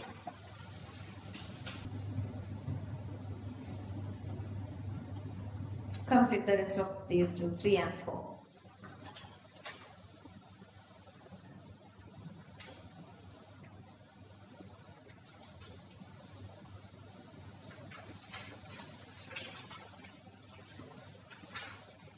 Let me read this for you. Just listen again. Look at your own note. Distinguishing between SO2 and H2S. When the gases are passed through aqueous acidic potassium permanganate, both gases turn the purple color to colorless, but with H2S, the solution will not be clear due to sulfur form. Number 2. When passes through aqueous acidic potassium dichromate, SO2 and H2S turn orange color to green, but due to the formation of sulfur with H2S, solution will not be clear. Number 3. Lead acetate soaked filter paper turns black only with H2S. Wet flower petals are bleached only by SO2. On the next part, මේකේ ඔයගලන්ගේ දැනට exam එකේ expectation එක වෙලා තියෙන්නේ මේ part එකේදී just the ability of they are checking your ability of drawing Lewis. But නිකම් Lewis ටිකක් දෙනාට වැඩි. I want to give you guys little extra knowledge. So we're gonna go with little like extra part with this sulfur. So don't worry too much about these names. Couple of names they were asking. That's going to be like very familiar to you guys. Otherwise, other names they will never ask. Okay. I'm just going to do this part anyway. Oxalates of sulfur. What's the meaning of sulfurous? Less oxidation number. Sulfuric. High oxidation number. What's the meaning of thio? We know thiosulfate. There are S linkages. Peroxy we know already. What is peroxy? O linkages. Understood? Higher, low oxidation number. Sulfurous. High oxidation number, sulfuric. Thionic, SS linkages. Peroxy, O linkages. Let's read this part. Oxoacids of sulfur can be classified into 4 series. Oxoacids with SS linkage are called thioacids. O linkage are called peroxy acid. ඊට පස්සේ ඔය ටික දිගේ යන්න තියෙන මේ subtopics නම් don't write. It's not necessary to write. මේ බලන්න. Just look at this. It's convincing. These 3 I have written here. If you want, you can write, but you don't want these three. You just need to write their names and their list. Sulfurous, low oxidation number, sulfurous acid series, here +4, +5, +3, and +3 and +3. The very first one, just the sulfurous acid. How would you produce this one? H2SO3, how would you make this? SO2 plus water. SO2 plus water, remember. And this one, pyrosulfurous acid, and this is dithionous acid or hyposulfurous acid. Even they never ask these words as well. මේවා exam එකට අවිල්ලත් නෑ. මෙන්න මේ වගේ තමයි දැනට අවිල්ලා තියෙන්නේ. So they are giving couple of this information. They say what is the Lewis of H2S2O4. And they say the molecule is symmetric. Then you can draw, it's really nice like this. Like අපි කලාවේ unit 2 වලදී couple of questions like this. I guess we did. Yeah, in 6 again you would find this kind of questions. So this is a part that you want to copy. So let's start from this one. If you have anything to copy from this little part, oxalates of sulfur, I want you to copy these four. Is it there? Sulfurous, sulfuric, thionic, peroxide. Sulfurous, sulfuric, thionic, peroxide. And then copy the rest. බලාගෙන ඉන්නේ මම scroll up කරනකන් නේද? Okay. I guess everybody is here.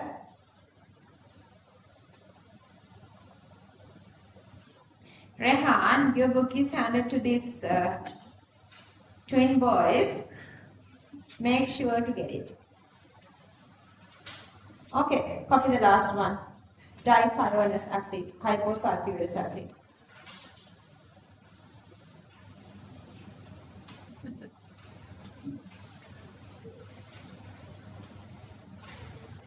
You guys can copy it down. Topic number 2, sulfuric acid series. High oxidation number. We have sulfuric acid, pyrosulfuric acid, and pyrosulfuric. And then high oxidation number. Pyrosulfuric is the one we make by mixing SO3 and H2SO4 under the contact process of formation of sulfuric. Okay, copy these three. Okay, copy the rest then. Copy the rest. Pyrosulfuric, pyrosulfuric. Okay, so under the production of sulfuric, you're going to do this one. Sulfuric plus SO3 together make the oleum. Oleum is this. This is oleum, H2S2O7. Oleum. You have to memorize this word, but not now. We're going to do under production of H2SO4. Last two. Thionic, SS, peroxide, O. Dithionic acid, peroxomonosulfuric acid. Dithionic acid, peroxomonosulfuric acid. Okay, copy this two. Last little sentence, is it there? Yeah. This consists an O01. This consists an O01.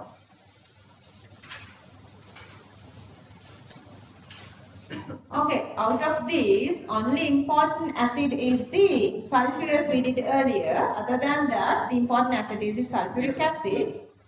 Let's talk more about sulfuric acid then.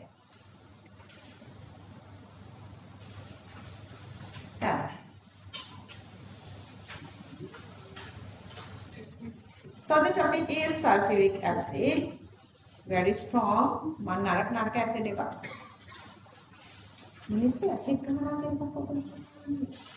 seriously, in my level, I see it.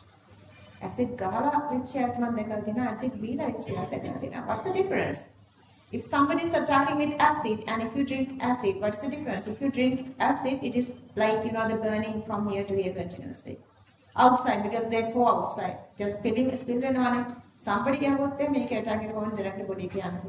Seriously, how do you make your mind to hurt somebody like that? Because this has very high hygroscopic nature. So it is extracting water from your body very easily and gives deep burning. Acid burns it anyway, and if you get burned by anything like oil or even by a flame or something, what is the best precaution that you're supposed to get? I mean the Whatever the first step, what you're supposed to do, first 8 step. Just hold it to running water. How long? How much time? Can you believe that? Sort of like half an hour. අපි හිතන්නේ first, second, third minutes වලදී okay කියලානේ. But the deep burning යනවනේ. Just to stop that, you have to continuously hold whatever the place to running water. Picture of them කරන්න. Okay. Sulfuric acid, colorless, viscous liquid. Viscosity is greater, very hygroscopic, very easily they attracts water. Let's finish this first part. Let's write this. Read this together. H2SO4 acid, a colorless, viscous liquid, very hygroscopic. Why it is highly hygroscopic? What is the reason? Yeah, their hydrogen bondings are very stronger. Copy that. Copy this little part. Just fill.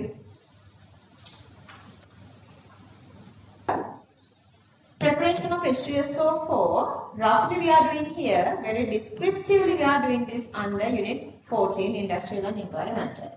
Sulfuric කොහොමද හදන්නේ? මේ party කාලා කලින් දාන්නවනේ. How would you produce sulfur dioxide? Yeah, by burning or roasting sulfur containing ore. From that you are making SO2. And main equation you know already. And then oxidizing that with very high temperature, and in the process of catalysis you are making SO3. SO3. ඊට පස්සේ මොකද කරන්නේ? main step එකේදී while you are mixing SO2 and O2, you have to pass this SO2 and SO through layers of vanadium pentoxide. So layers of vanadium pentoxide are here, then you are passing through oxygen and SO2 through that, contacting with the surface of this catalyst. So the method is called the contact process. Contact process. Formation of H2SO4 by contact process. So this is actually first step. Then what happens is, when this SO3 reacting with water, you guys know it is producing. Once you add water to sulfur trioxide, what is the product? Anhydrous form of what is SO3? Anhydrous form of sulfuric is SO3. So once you add water to SO3, that means you are producing sulfuric acid. But the problem is, if you do like that, that is like a big fuel. You cannot condense that. It is existing as a fuel. So that they do not directly react this SO3 with water. What they do is they absorb SO3 on concentrated H2SO4. So always part of H2SO4 is kept inside the factory to make more H2SO4. Passing SO3 through H2SO4, they make oleum, or this is the one we call as pyrosulfuric acid. But when you mix this one with water, it is not evaporating. And when you are mixing this one with water very slowly,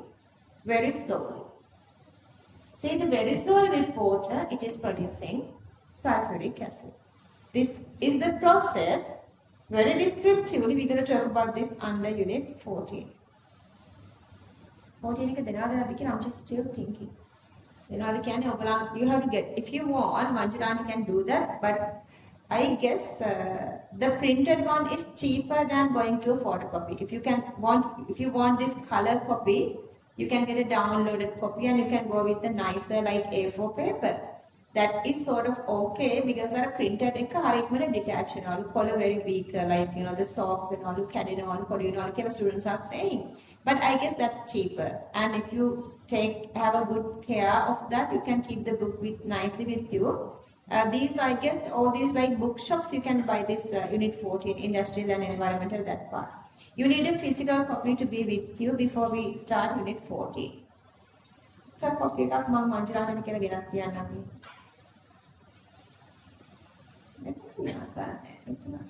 Maybe. Anyway, let's read this together. Preparation of H2SO4. H2SO4 acid is manufactured commercially by contact process. SO2 is further oxidized to get SO3. Then Then it is dissolved in calm H2SO of acid to get oleum. Oleum is SO3 in H2SO4. Oleum slowly mixed with water to get H2SO4 acid. Copy this.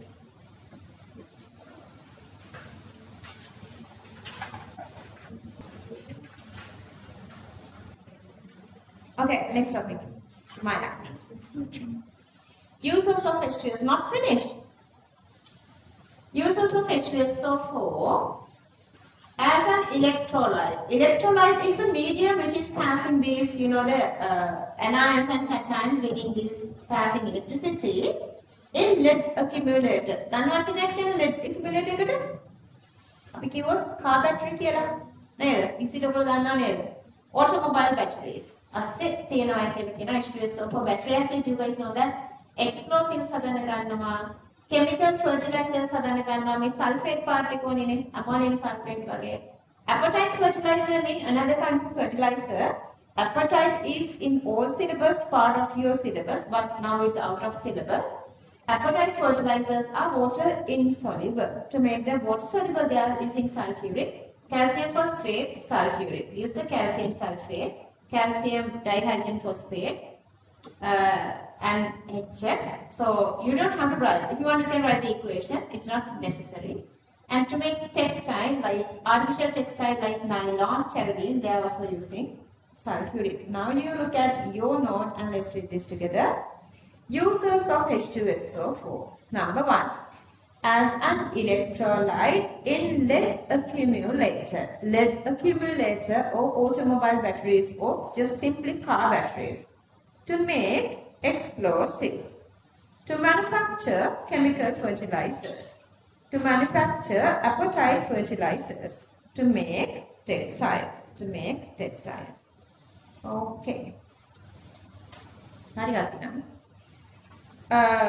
To make pigments and paints. Plastic industry එකට ගන්නවා. Detergents හදන්න ගන්නවලු, බෙහෙත් හදන්නත් ගන්නවලු. Let's read number 6. To make pigments and paints in plastic industry, to manufacture detergents, to make medicines. Okay, so the next topic, I guess, then English, English. Anna, it was group 17. තාම ඔයගොල්ලෝ පස්සෙන් ඉන්නේ. But අපි යනයි ඒකලට වැඩි කියන්නේ මම 4.5 hours කරනවා because one single day because there is no separate paper class. So sometimes paper class එක කැලේ තියෙන්නේ එකයි. And other thing like අර එක break එකයිනේ. ඔයගලන්ට දවසකට එන්නේ shoot but you guys can exceed that because we have these holidays. යාට holidays නෑ Sunday වල. Anyway, chemical reactivity of sulfuric, acidity, oxidizing and dehydrated. You guys know the dehydrating acidity. So acidity, one of the very strong acids, strongest acid, sulfuric acid. That's why you don't have these reversible arrows. These are straight arrows because once you remove H plus, you never can take it back. You never can take it back. And since this have H2, H plus and H plus, 2 H pluses. So this is again called dichromatic, but the difference is this is a strong acid. What are the other properties of acids? Acids are their properties other. Acid plus metal, salt and H2. So couple of values are given here. You can write any equation. And what is the other property of acid? Acid plus base, salt and water. Less base, less neutralization.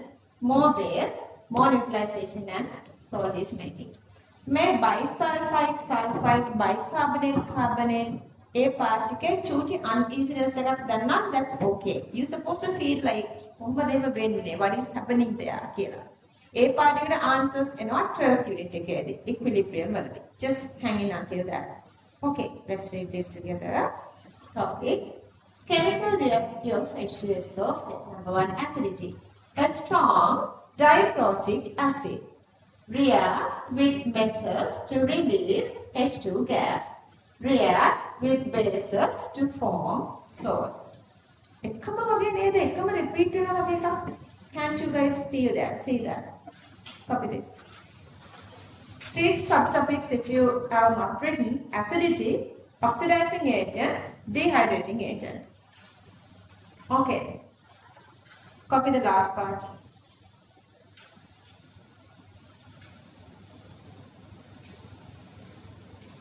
Let's get a little break around 1:30 again. 5 minutes break. වටින්න දෙන්න 35 minutes විතර ගත්තා. සර්ටි කියනවා නෙටි හොස්ම ගන්න දෙන්න කියලා. නේද? ආච්චි අම්මලට සීල්ට ඇවිදවල හැමින් යන්න අමාරුනේ වෙලා යනවා නේද? වොෂ්රූම්ස් වල ඔලක් දෙන්න තෝරලා මට කියන්න ඕනේ. ඉතින් මම හිතන්නේ ඔක දැක්කේ හදපු දවස් විතරයි දැක්කේද? ඇයි සම්මත අවුද?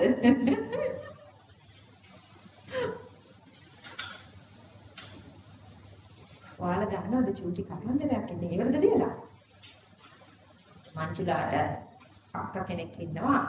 She has no more, she has passed away. ඉතින් යාගේ පුතේ කිව්තු මේගොල්ලෝ අරගෙන හදනවා. ඒ හිතාට he is like 11 years old. ඊයේ 4:00 වෙනකන් එයා ගෙදර ඇවිල්ලා නැහැ. දැන් ඉතින් පහමාරයි 6යි කඩවල වෙනවා කුංචි ළමයි කවුද 11යි චුට්ටක් වෙනුමයි මොනවා වෙන්න බැයිද? ඉතින් මුළු හැමෝ කෙනෙක්ම කරදර වෙවි හැම තැනම හොයනවා. මම දන්නේ නැහැ මට කියන්නේ මම නර්ස් එකකින් කියලා මම ක්ලාස් නෙවෙයි. සෝ 5ට විතර වෙන්න මේක ගෙදර එනවා. අවුරුදු 11ක ළමයි පොඩි ළමෙක් නේ. අයියලා දෙන්නේ මුද්දේ ග්‍රවුන්ඩ් එකට ගියා කියලා. අයියලා මොනා කරාද මොකටද ගියාද ස්කූල් ගිහින් දැන් කොහොම චෙක් කරන්න වෙනවා. පරිස්සමින් ඉන්නවා චුටි ළමයි වල්ලා ඉන්නවා. යාළු කරගෙන යම්කම් ටික කිව්වේ. ටයිලරන් කලින් යන්න දන්නේ නෑනේ. අක්කත් එක්කලු ගෙදර එන්නේ අක්කා ඔය අද ඉන්ඩිපෙන්ඩන්ස් ඩේ මොකක් හරි කියලා අක්කා නතර වෙලා මල්ලිව ගෙනිහිල්ලා මොනවා ශ්‍රී ලංකාවක් කියලා කියන්නේ. That's life. ඉතින් 5-6 වෙනකන් ළමයා ගෙදර එන්නේ නැතුව හොයාගන්න බැලුවොත් ඉතින් කොහෙද ළමයි නතර වෙන්නේ. Anyway. Oxidizing agent. On acidity varai, oxidizing all one of the strongest acid. It has very high oxidizing power. This also have this oxidizing and non-oxidizing acid powers as well. So all these are like this is metal. These three are non-metals. All these are oxidizing here. Okay, let's read this little part. As an oxidizing agent, let's read. Since both sulfur and hydrogen are at their highest oxidation state, this can act only as an oxidizing agent, either with respect to hydrogen or either with respect to sulfur is okay. But methane sulfur is acting as what? Oxidizing acid or non-oxidizing acid? Senisa. Yeah. Methane H2SO4 is acting as which acid? Oxidizing, because always it's acting with respect to me. SO2 දීලා හදනෙම. ඒ කියන්නේ +6 වලින් +4 වලට ගිහිල්ලා with respect to metal anion or sulfur. So it is oxidizing. If it is go with respect to hydrogen, what is the observation? It has to produce H2 gas. Then it is non-oxidizing acid. Very first check කරේ අමුතුකුණ note එක check කරගන්න. Copy this.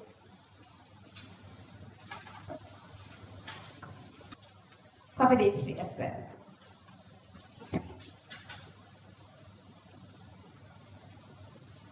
Three more equations, copy these three.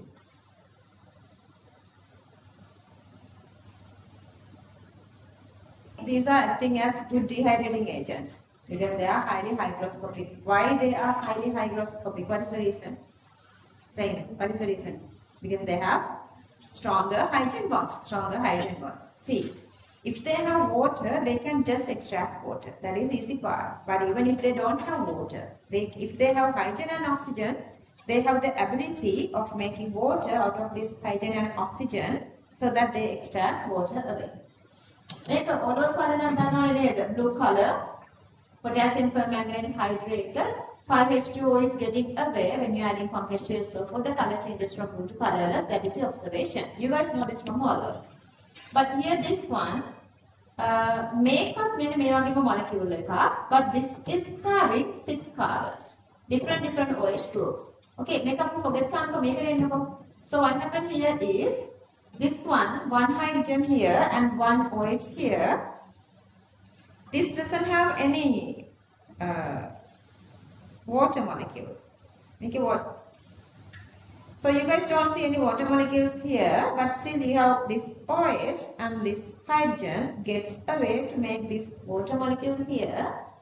So that minimum blue bonds they get together. This one and this one together makes this pi bonding. These two makes this pi bonding. So that water gets away if you have hydrogen and oxygen. Same way this one may OH may H2O gets away so that this middle part CO is separating. Again, H and OH together makes H2O. Same thing happens here, but this time this one has how many OH groups? 6 OH groups.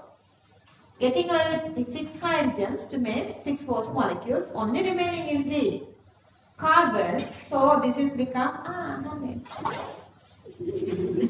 that color carbon. Hello, sir.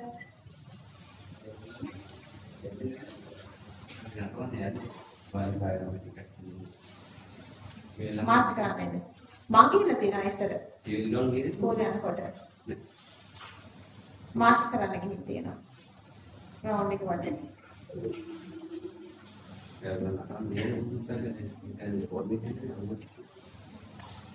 ලාකි organic වලට කලින් sports මේස් ඉවරුනොත් මට ඒ ඇති. Organic වලට ආපුලමෙන්ට බඳලා තියෙන එක නේද? ආපුලමෙන්ට බඳලා තියෙනවා මම තියාගෙන. Monkey, whenever you are having a free Wednesday, that is mine. Understood this one? Okay. බලන්න ඒ ටික මේ වචන වලින් කියලා තියෙනවා. Topic number 3, acid dehydrating agent. Form H2SO4 is is a strong dehydrating agent since it has a higher affinity towards water. Higher affinity towards water is called hygroscopic. If the compound doesn't consist H2O, but if it consists hydrogen and oxygen, H2SO4 acid can form water and then absorb. Okay, copy this, clear this and copy this. Copy equations.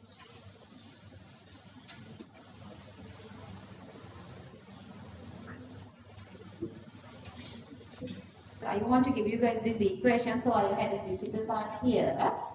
If you react H2SO4 with this dichromate, it is producing this red color CrO3. CrO3 is sort of a important compound. You have to memorize this red color. We're going to come to this again under D block. Let's read this little part.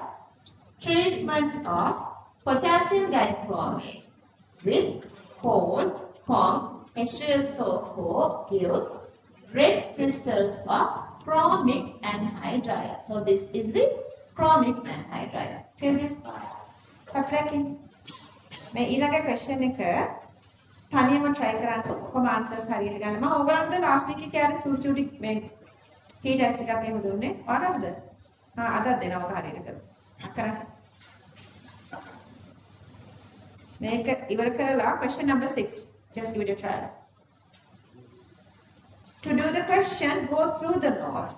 Find the answer then. Okay, come back to the sense. Okay, very first, let's check whether you got this answer. Okay. Check your answer. And raise your hand if you got correct answer. Okay. If I didn't put a tick, ලස්සන ටික එකක් දාලා good කියලා දාන්න. Answer එකක් ගන්න red color, red pen. Just put a tick and say red. Say good.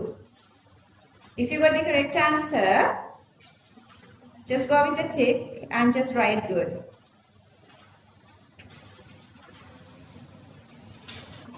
හරි. දැන් මට page number එකක් දෙන්න. Calcium oxide basic කියන්න. I need a page number. Just to say calcium oxide is basic. Somebody. Yeah.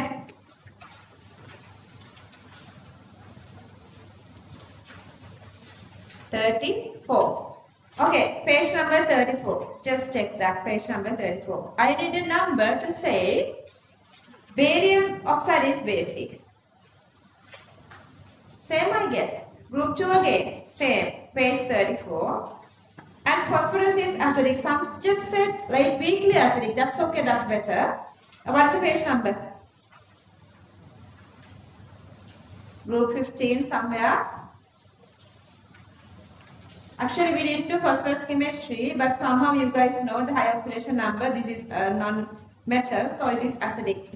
Just a little touch from the note. 79. Is there anything that we, yeah, 79, 79. Okay, bismuth oxide. What's the page number? 79, 79. SO2. Today we did. What's the page number? SO2 page number.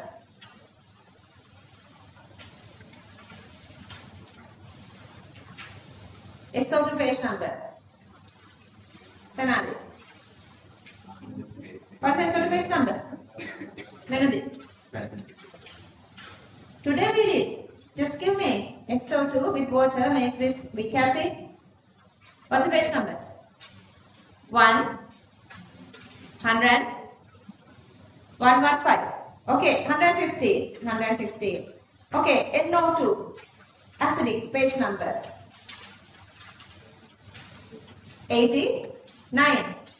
89. 89. Varadina kiyanna. Beryllium oxide amphoteric. Page number. Amaya. 42. 34. 34. Yeah, 34. N2O neutral. Page number. 38. 89. 89. Yeah, same 89. Hurry. Okay, I'm going to give you guys a time. Just go through these pages and recorrect your answer. Recorrect your answer. I'm giving you guys time. Okay, online kids. Just these are the page numbers. Make sure that you are going through these page numbers if you miss any of these answers. Whether Badigini Valata Badigini Vela Magi Katuki getter. Neither. Mokadi Gare. 20 minutes only Inorganic 35 minutes Gatta. Gatta the nether. Get another class again. නේද නෝනාගේ හැටියට පාට තියෙන්නත් ඕනේ සුදු වෙන්නත් ඕනේ කලින් syllabus කව වෙන්නත් ඕනේ ගොඩක් බ්‍රේක්ස් දෙන්නත් ඕනේ ලකුණු 100ක් රීච් කරන්නත් ඕනේ කොයිද මැජික් එක තියෙන්නේ බලන්න මේ කිව්ව කරලා බ්‍රේක් කරනවා නාද බඩගිනි කට්ටිය අතුස්ස මේ කවුරුත් නැහැ සර් බෝල් කරන්න බඩගිනි කට්ටිය අතුස්ස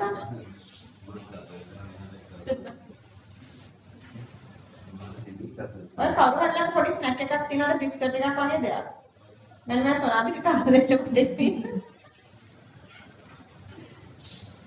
මේ කිවර කරලා බ්‍රේක් එක ගමු මේ කිවර එකක් ඉන්න බෑ නේද මේ 11 මාරේ වයස කීයද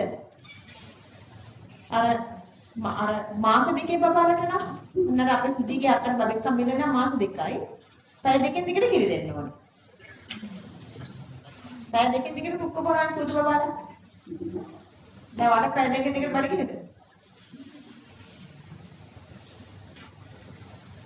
අන්නට සිංගාවත් රස නැති කැවිලි කකා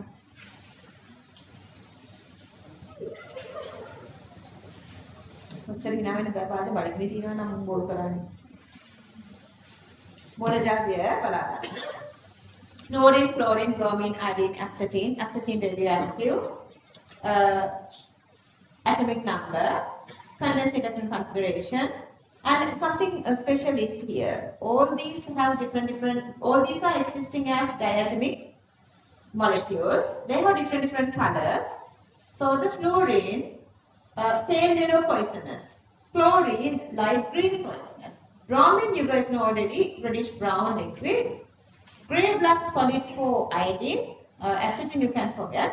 So all these gas, liquid, solid existing on single group, they all make van der Waals forces, van der Waals radius increases going down the group, whatever the radius. Covalent radius increase going down the group. Melting boiling points depend on their physical nature, very, very low, little greater. Going down the group, it's increasing. Solids have higher melting boiling points.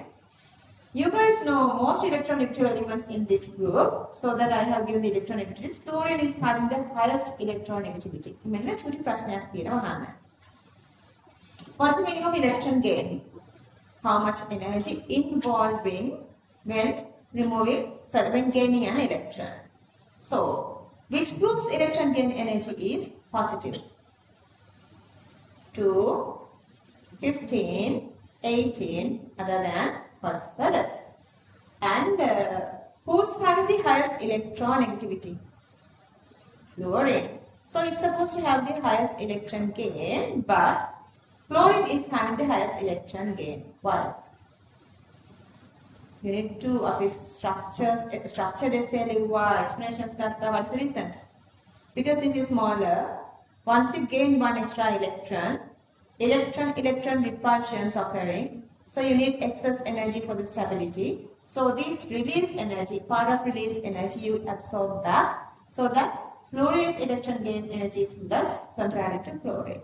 How many can do electron gain energy increasing order of first four elements? Fluorine, fluorine,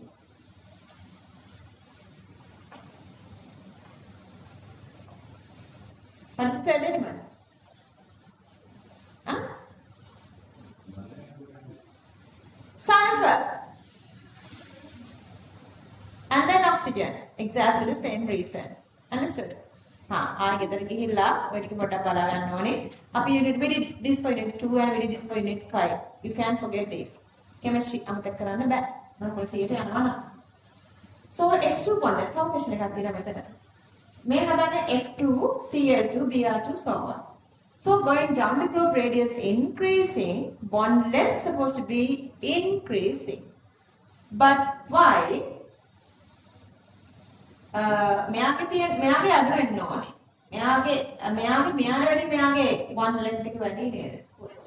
Fluorine, bromine. Chlorine ගේ වැඩි වෙලා තියන්නේ නැහැ. මේ bromine ගේ වැඩි, chlorine ගේ වැඩි. මෙයාගේ නම් අඩුයි. Chlorine වල අඩු වෙනවා. ඊට පස්සේ chlorine වැඩි. ඊට පස්සේ bromine වැඩි. ඊට දන්නේ. හරි. මේක bond strength එක bond energy. So who's supposed to have the highest bond energy? Tinone fluorine tene highest bond energy madan tene kaadda chlorine. Why? The same reason. So when you have these two fluorine together, let's say kakari fluorine had mokakari menna dekak menna chlorine denne namaka denne metana repulsions වැඩි because fluorine is very highly electronegative. So you can decide they get apart from each other comparing to chlorine. So the chlorine has higher bond strength comparing to fluorine.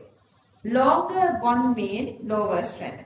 So that chlorine's bond strength, make energy monthly bond length. Bond energy of chlorine is greater than fluorine because fluorine is smaller, so that more electronegative, so that they are repelling from each other. But you understood everything. Any question, anybody? Okay, copy this.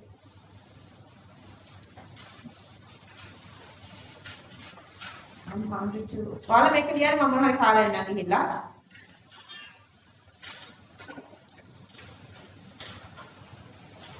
Group 17, general name is halogen.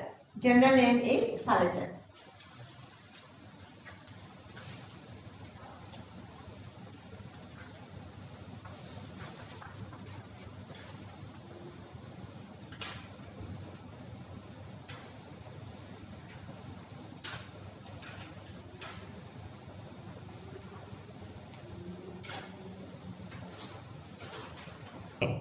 Copy this part then.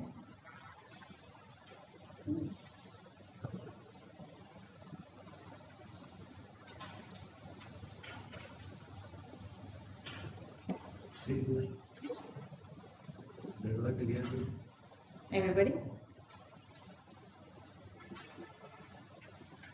Can I move up here? Everyone?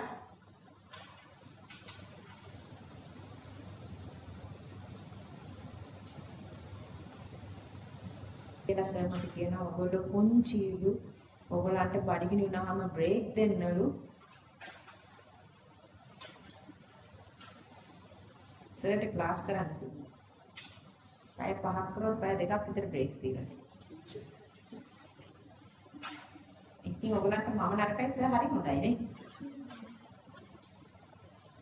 මම syllabus කව වෙලා ලකුණු ඇවිල්ලා ලකුණු 100ට reach කරලා පස්සේ මට පෙරලි වදින්න ඕනේ. Okay, this is all.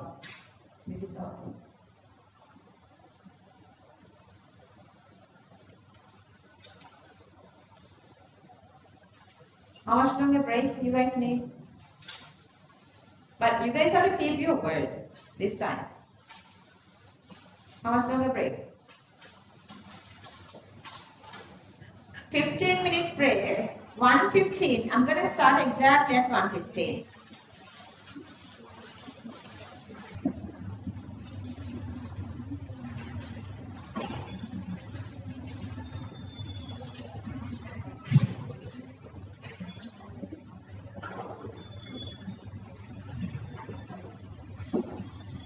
Hurry up, guys.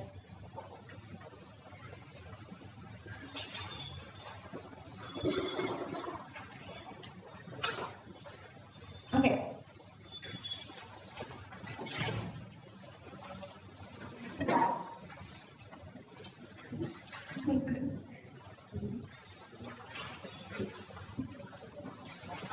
Okay, from now on, this is easy because group 17 onwards we have less information, less equations, and unit inorganic chemistry. From now on, it's easier.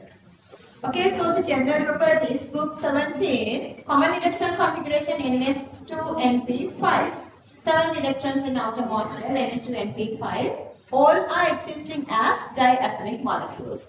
All exist as diatomic molecules. What is their common oxidation number? -1 is common, but fluorine has only single -1. Other elements can reach what? From -1 up to +7. -1, they can take only one single electron. They can release how many electrons? 5 + 2, 7 electrons. So they can reach up to +7. This is the part that I'm saying. Fluorine-fluorine bond repulsions are occurring with these lone pairs and high electronegativity, so that F2 bond length is longer than Cl2 bond length. So that F2 bond strength is greater than Cl2. Weaker. F2 bond strength is weaker than Cl2 bond strength because Cl2 is shorter. Let's read this. General properties. Common electron configuration is NS2NP5.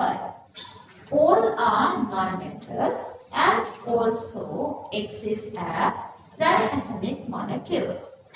Only fluorine shows single oxidation number -1, but others show variable oxidation numbers from -1 to +7. But +7 for bromine is unstable. That's because this D block interacts, DD electron interacts. Okay. Due to small size, lone pairs of fluorine repels from each other. This decreases the bond strength of F2 than Cl2. Let's read this little part.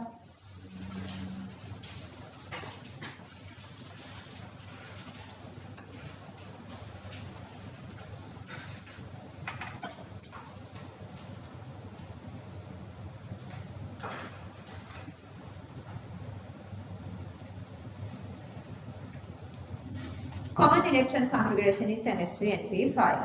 All are non-metals and also exist as diatomic molecules.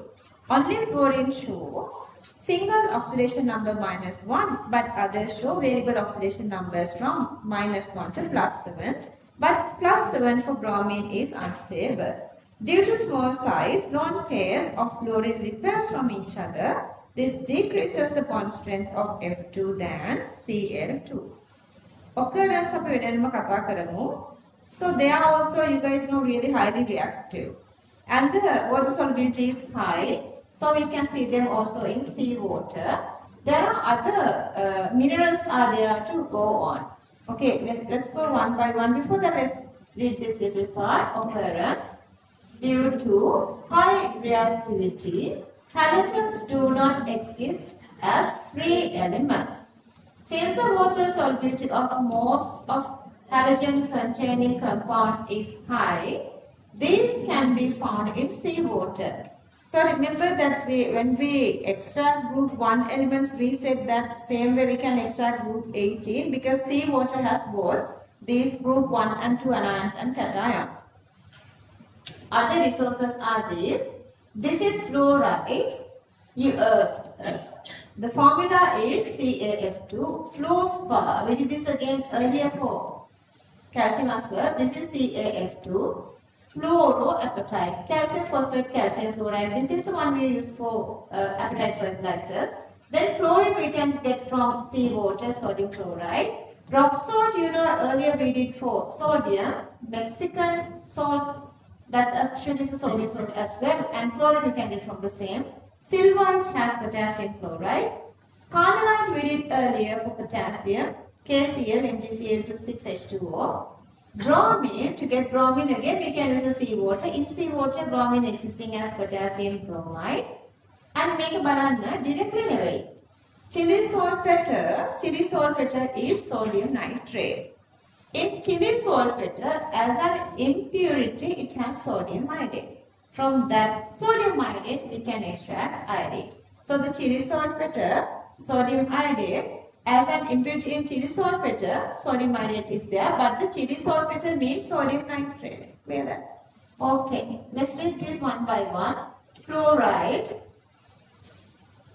fluorspar, fluoroapatite. Fluoride, fluorspar, fluoroapatite.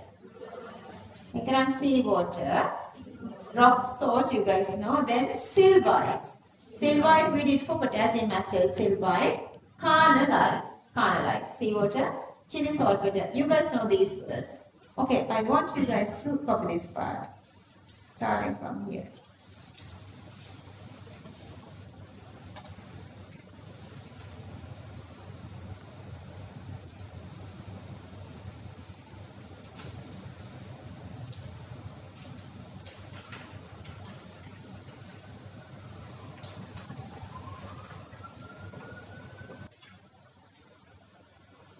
Okay, everybody? Okay, copy this.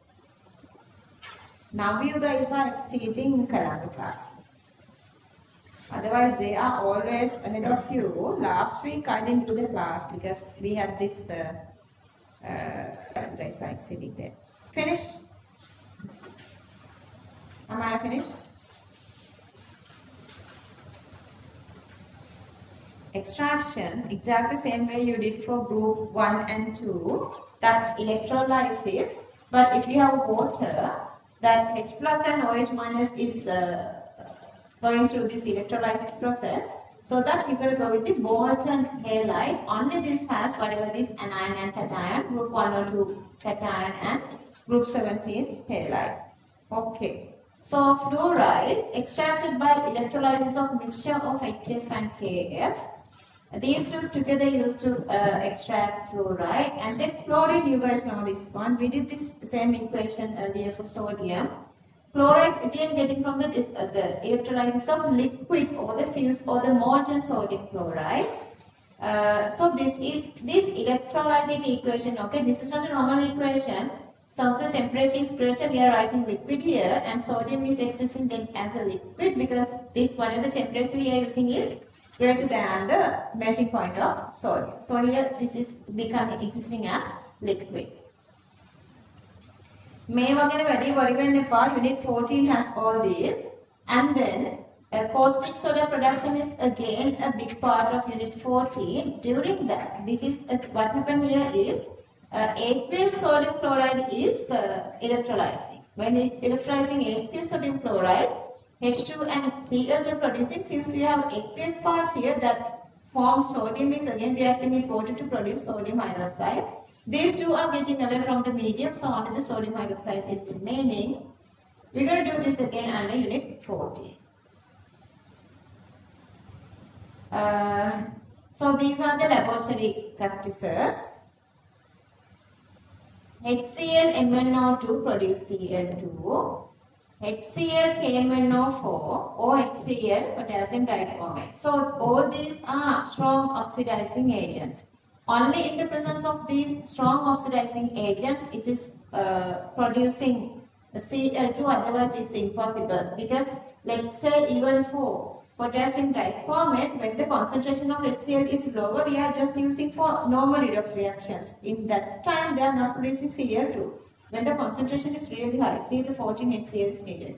Then only Cl minus is oxidizing to Cl2. These are the laboratory methods to produce group 17 elements. Let's go one by one here. Read together. Extraction, let's read together, can be extracted by electrolysis of molten halides.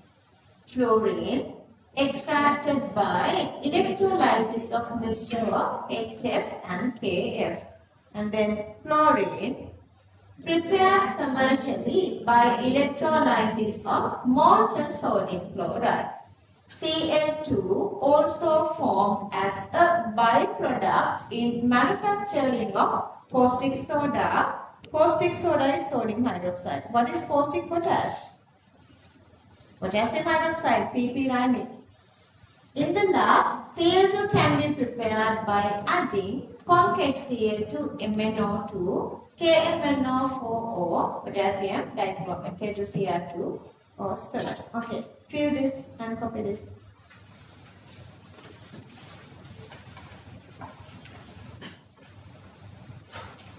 Is it okay to move up here?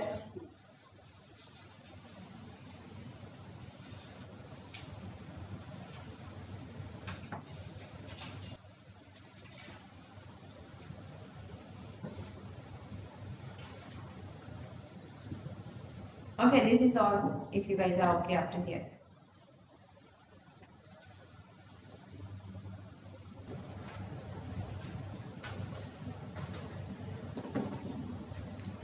Okay. We are using this one again as an application test as well. Passing Cl2 over solution of Br minus. Why? Cl2 is better reducing agent, better oxidizing agent. So Cl2 gets reduced, oxidizing Br minus to Br2.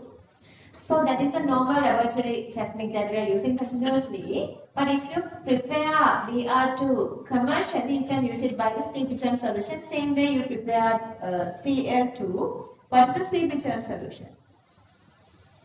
That is the supernatant solution after you extract sodium chloride. Whatever the top part, top liquid filtered part is the C-bittern solution. That doesn't have. It is poor with what? Poor with what anions or cations? Sodium plus and Cl minus.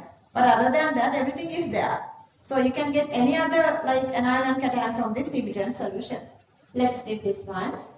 Can be prepared by passing Cl2 gas in aqueous solution of Br minus. See, this is good oxidizing agent. It oxidizes Br2, Br minus to Br2. Prepared commercially by C-bittern solution. Okay, fill this.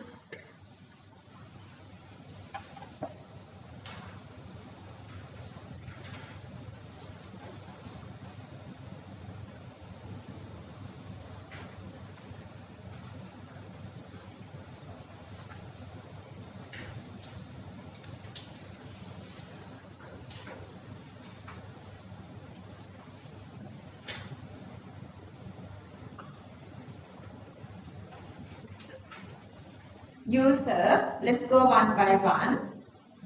Users, the very first one CFC, chlorofluorocarbon. Okay, chlorofluorocarbons are used as aerosol propellants in refrigerator, as a cooling agent in refrigerator and in ACs, or even in aerosol sprays we are using CFC, but not anymore.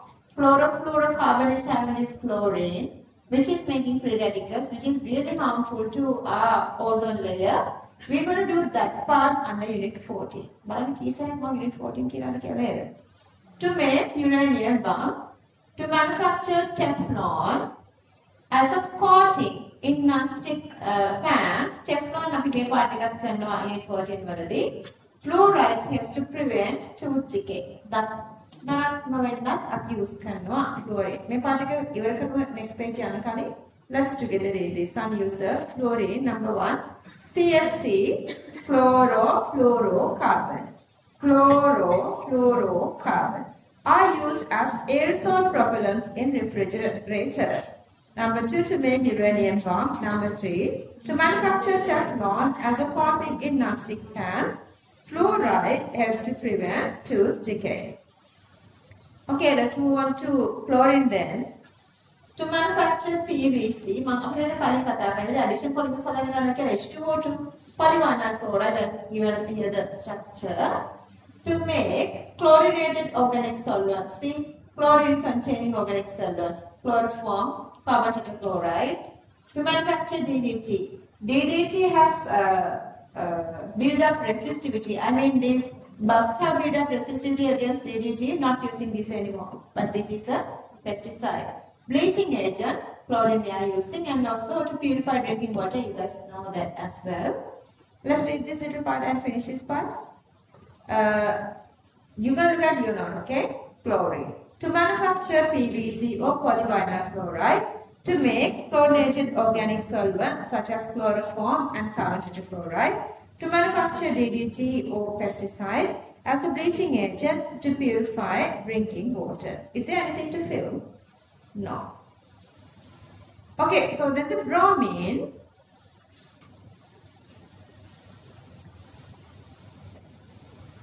අර සර්ගේ මෙතන තියෙනනේ ඉතින් පරණ කායක. Sir ඒකට මාර ආදරේ. ගොඩාක් පරණයි. මම හිතන්නේ 80 ගණන් වල කායක. පොඩ්ඩක් බලන්න ඔයගලන්ට ඇන්ටික්. ඒක ඉක්‍රන්න දැසගේ තාත්තා ගත්ත පරණ කායක. ඉතින් ඔන්න ඔය කායකේ තියෙන මේ නොක් වෙන එක.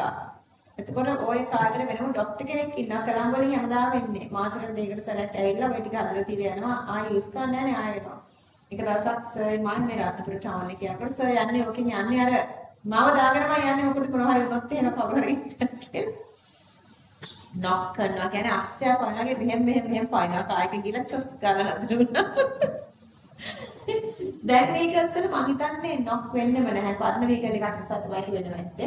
So anti-knocking agents තියෙනවා. So this is one of the anti-knocking agent. Tetraethyl lead bromide. This is a structure. Make ethyl කියන්නේ this part. C2H5 is the ethyl. Tetra means 4. Lead bromide. So ඒක ගන්නවා anti-knocking agent එකක් විදියට. මේ සිංහල කියන කතාවද? පිළිගැටුම් කාරක. Luckily you guys didn't know English. Anti-knocking agents in petrol. And to manufacture pesticides, make heat-resistant textiles, and also silver bromide is using in photography. Look at your note. Let's make sure that everything is there. Bromine to make tetraethyl lead bromide. Repeat, tetraethyl lead bromide, which is used as anti-knocking agent in petrol. To manufacture pesticides. To make heat-resistant textile. Silver bromide is, in photography. Okay, may I didn't get a ticker. Disinfectant, may hospital smell like a, I don't know whether you guys remember that. Mama may very recently hospital again, whatever hospital smell like a they were using this iodoform. That's like so disgusting. Because I guess we are going to hospital when we are having some sort of issue, we don't like that. That is this iodoform they were using. So it is having this disinfectant nature. Hospital smell can be iodoform smell. Silver iodide, to prepare silver iodide we are using iodine. And silver iodide is using to make artificial rain. And diet essential nutrient එකක් විදිහට අපි ගන්නවා. කාටද goiters තියෙන්නේ? අර මෙතන big කන් lamp එකක් වගේ තියෙනවද කාගේ හරි goiters අද කන්නන්නේ නැහැ අයියේ අද කාලේ goiters නැත්තේ අය iodine deficiency නැත්තේ අය because salt is already adding with iodine So earlier, if they have issues, they're going to separately get iodine. Now your normal salt, the table salt, it comes in iodine. That's why you cannot store this closer to your whatever this cooking place. ඉස්සෙල්ලා උණු පොල් කට තිබුණානේ. දැන් නැත්තේ. So it is destroying iodine. Iodine decomposing very easily subjected to heat. That's why ඔයගලගේ parents තාමත් තියනවා නම් තියන්න එපා කියනවනේ. සර්ගේ අම්මට ඔක තියෙනවා ඔය ආසාව. කොච්චර කරා තහන්නේ අලීරුඩ පොකට ජීවිතේක යූස් වෙන්නේ නැද්ද මන් දන්නේ නැහැ කළු පාට ලොකු එකක් තිබ්බා. Now she passed away a couple of years ago. ඉතින් ඕක කවුරු කිව්වත් අම්මේ ඕකේ තියන්න එපා. ඕකේ තියෙන iodine ඔක්කොම destroy වෙනවා කියලා she just care that. Bottles වල වෙනම තියෙනවා. But අර පුරුද්ද වෙන්නේ නැති දුන පොල් කට්ටක් maintain. Okay, I mean part කියවලිමු. Let's read. You're gonna read. Look at your note. As a disinfectant, iodoform, to prepare silver iodide to create artificial rain, as an essential nutrient in diet. Example, iodine deficiency cause goiters.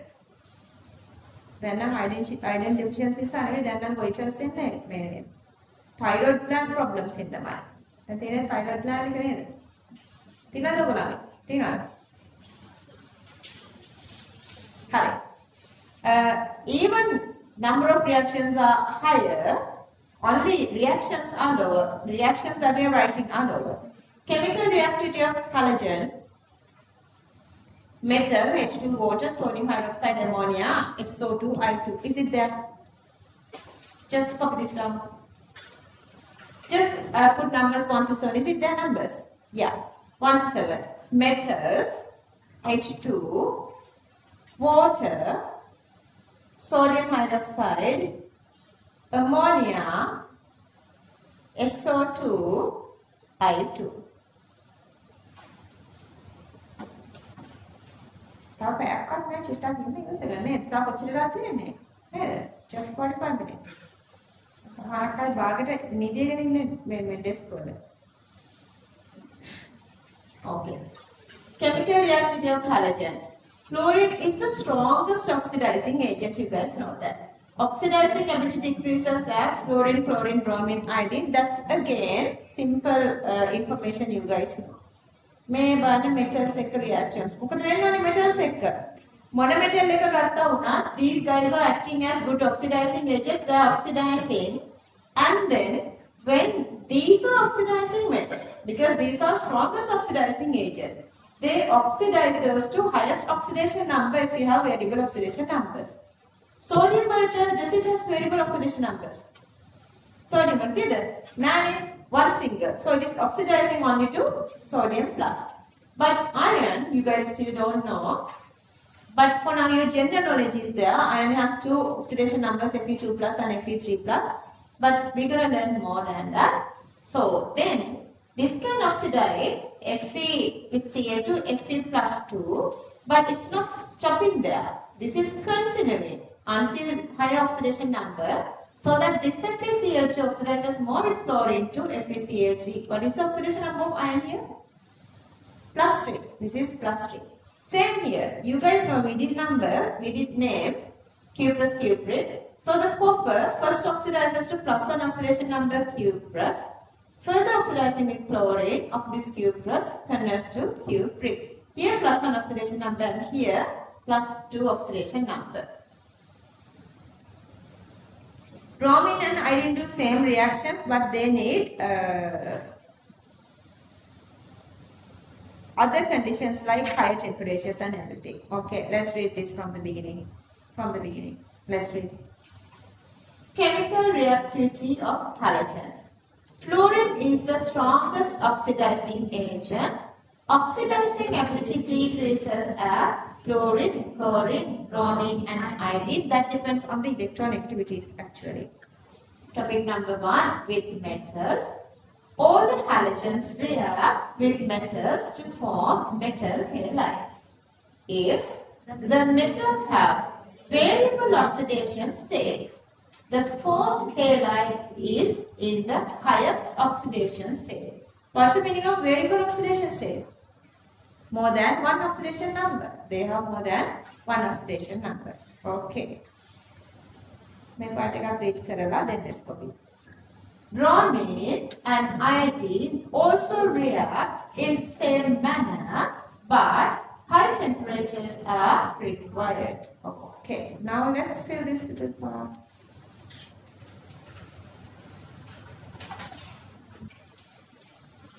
Copy this then.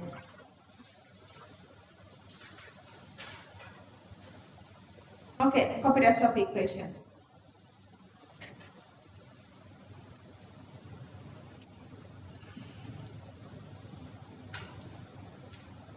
And in this recording, I have recorded only up to 2 hours and 45 minutes.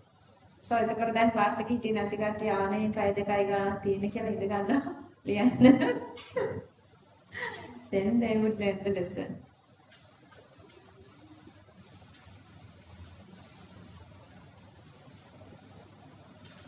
But higher temperatures are required. Fill the last sentence. Next page.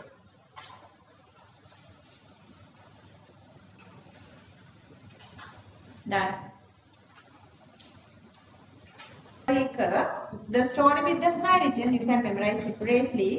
All these are reacting with hydrogen, but going down the group, reactivity decreases. Okay, may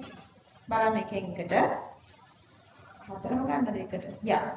So these two are exothermic. These two are exothermic. These two are endothermic. Reactions with fluorine and chlorine, exothermic, bromine and iodine, endothermic. This is just happened very faster and this is explosively faster. Fluorine needs diffuse sunlight, a very little touch of energy needed, but still it is exothermic. And also bromine needs energy. This is endothermic, but again, in the presence of sunlight, this is possible. In the presence of sunlight, this is possible, but in this reaction is endothermic plus it needs higher temperature up to 350. Okay, I give a tema, make a choose bigger bit a little summary and memorize this one. Explosive, HF, HCl, exothermic, HBr, HI, endothermic. This is, you don't want any energy, this is explosive, really high. This one you need to use a diffuse sunlight, but still exothermic.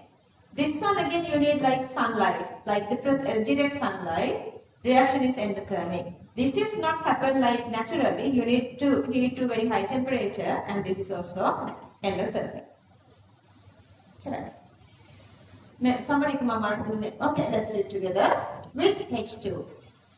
All the halogens react with H2 gas to form hydrogen halide. But downwards the group reaction rate decreases. Why decreasing? Because fluorine's activity is really high, good oxidizing agent. That's why, that is the reason. The reaction between F2 and H2 is extremely explosive and exothermic. The two substances react even in dark. The energy only now. Okay, so you can write the equation easily. Even though the reaction between Cl2 and H2 is exothermic, it occurs only in the presence of diffuse sunlight. Not the direct sunlight. Diffuse sunlight cannot happen. I mean, sunlight and diffuse sunlight. This actually is diffuse sunlight. This continuous low energy is enough for chlorine.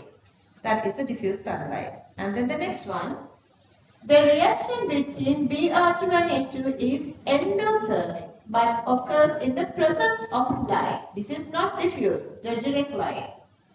Last one, the reaction between I2 and H2 is also endothermic, and it doesn't occur even in the presence of light.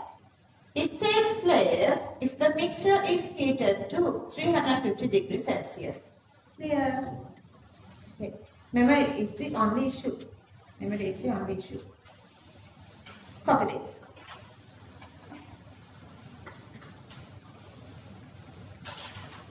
All the halogens react with H2 gas to form hydrogen halide, but downwards the group reaction rate decreases.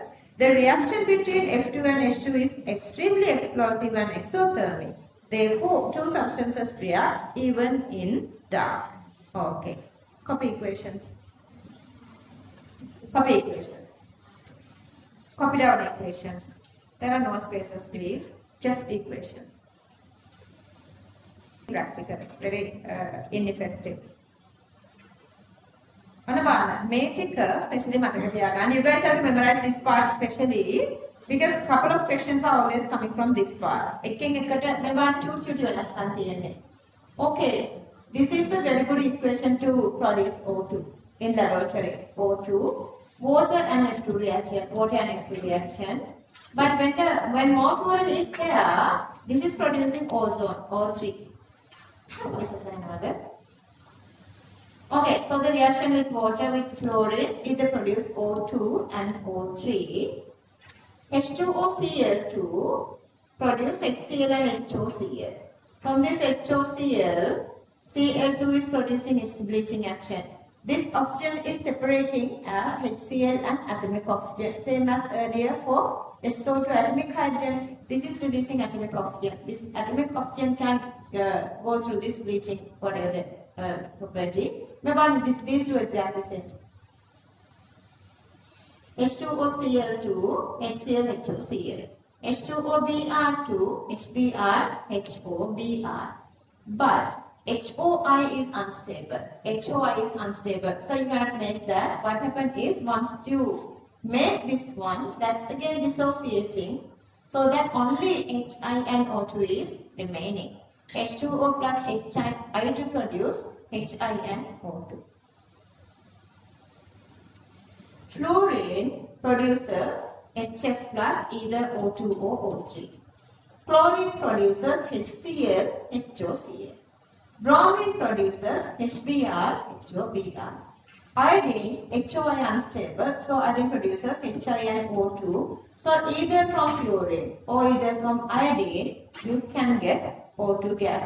Only very couple of equations you can find in this whole syllabus to get oxygen gas. Anyway, let's read this.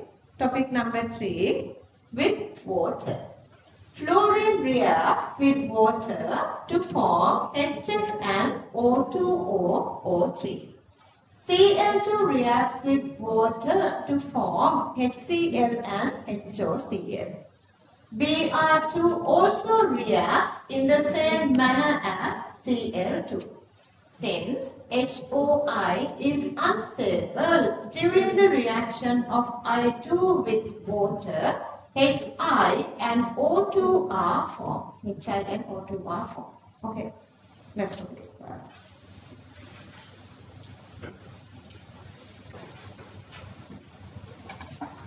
Is it okay to move up here? Otherwise, raise your hand. Okay, copy them. You guys know always most challenging part with inorganic chemistry is memory. So memorize the equations. How would you memorize? Read the note, write equations. Somewhere, read the note, write equations. So whenever you feel like that, you feel so bored and sleepy and so on, then this part is okay, like because you are doing always something physically. You are reading the note out loud, then you will lose the sleepiness maybe. Just give it a try. Or otherwise write equations every time. When you feel like, okay, I remember these equations, then only you can start studying or memorizing. For now, we are not memorizing. For now, we are only reading the note. That's all I'm expecting. See, these are the reactions with sodium hydroxide.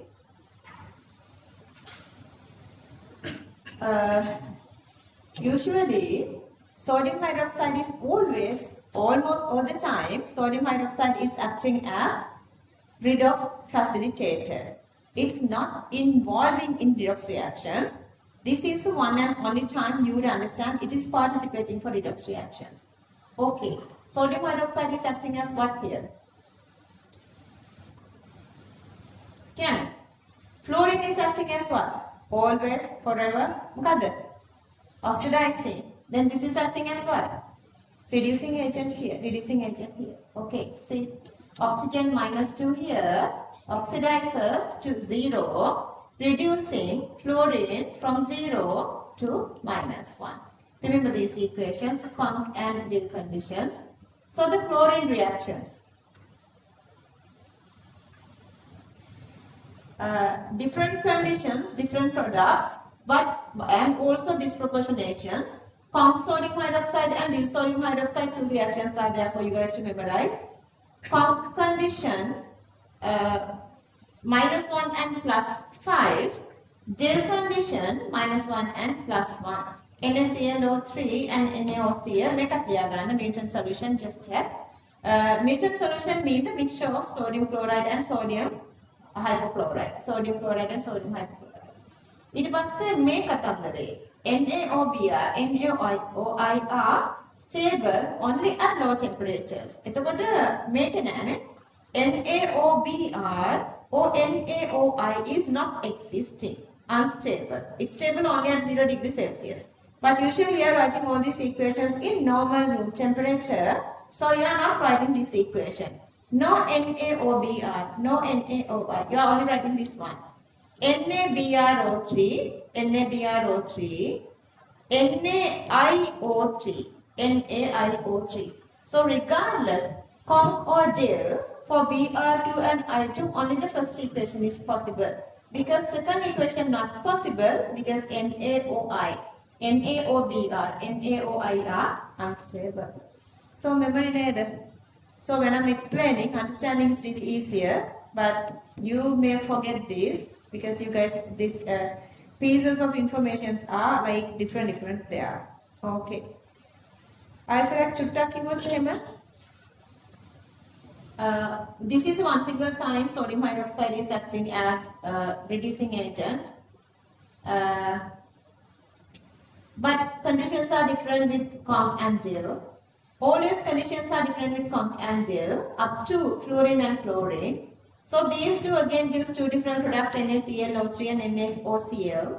But for bromine and iodine, only one single reaction is possible regardless of concentration of sodium hydroxide because NaOBr and NaOI are unstable. Unstable only at very low temperatures. Okay, let's read this together. Topic number 4, with sodium hydroxide. Fluorine reacts with sodium hydroxide to form sodium fluoride. Here, F2 acts as oxidizing agent. Chlorine reacts with sodium hydroxide under different conditions. Their reactions are, these reactions are disproportionation reactions. Mana disproportionations product than if you want to memorize.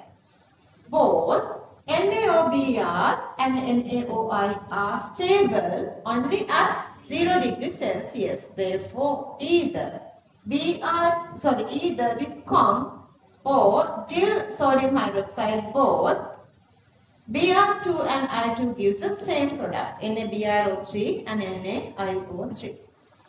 Okay. දාගන්න. ඔළුවස්සට memory වල විදිහට දාගන්න බලන්න. Copy this. Ammonia ekka, we're going to do two different topics separately. Just ammonia gas and liquid ammonia. Ammonia gas and liquid ammonia. Liquid ammonia means NH3 liquid. NH3 liquid. Liquidized ammonia. It's not ammonium hydroxide.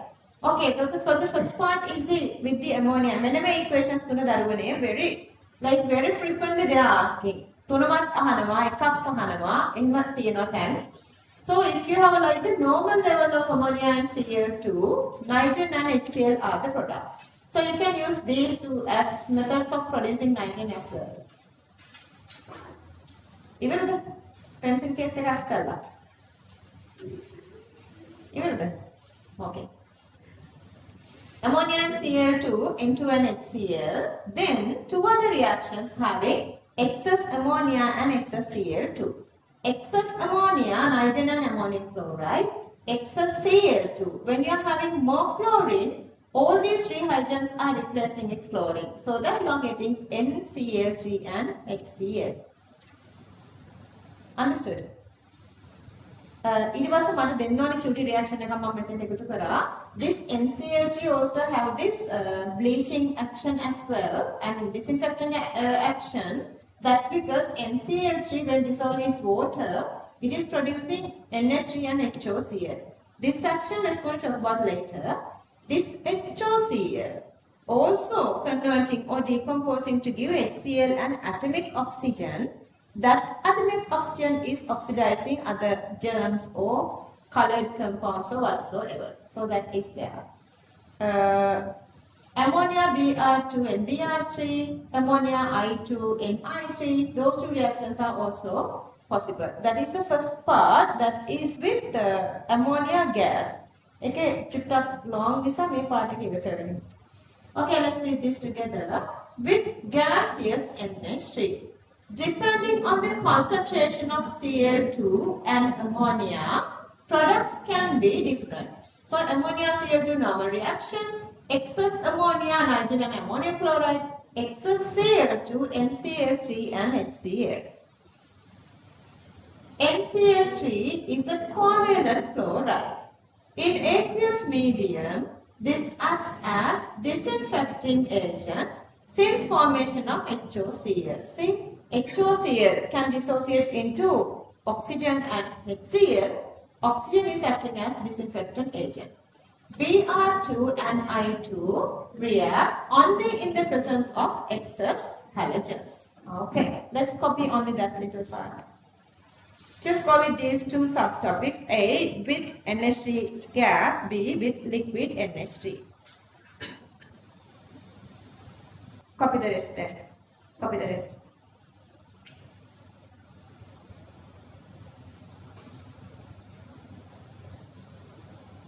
ඔයගොල්ලෝ අද මගෙන් හරිම මගේ මොකද්ද තේරෙන්නේ කියන්නේ ඒක abuse කරා ඔයගොල්ලෝ first 20 minutes ගන්නතු 35 ගත්තා ඊට පස්සේ ආයෙත් 15 ගත්තා නේද මම ටයිම් දාන්නේ ඔයගොල්ලන්ට උගන්වන්න මේ බ්‍රේක්ස් දීලා ෆන් කරන්න නෙවෙයි okay බලන්න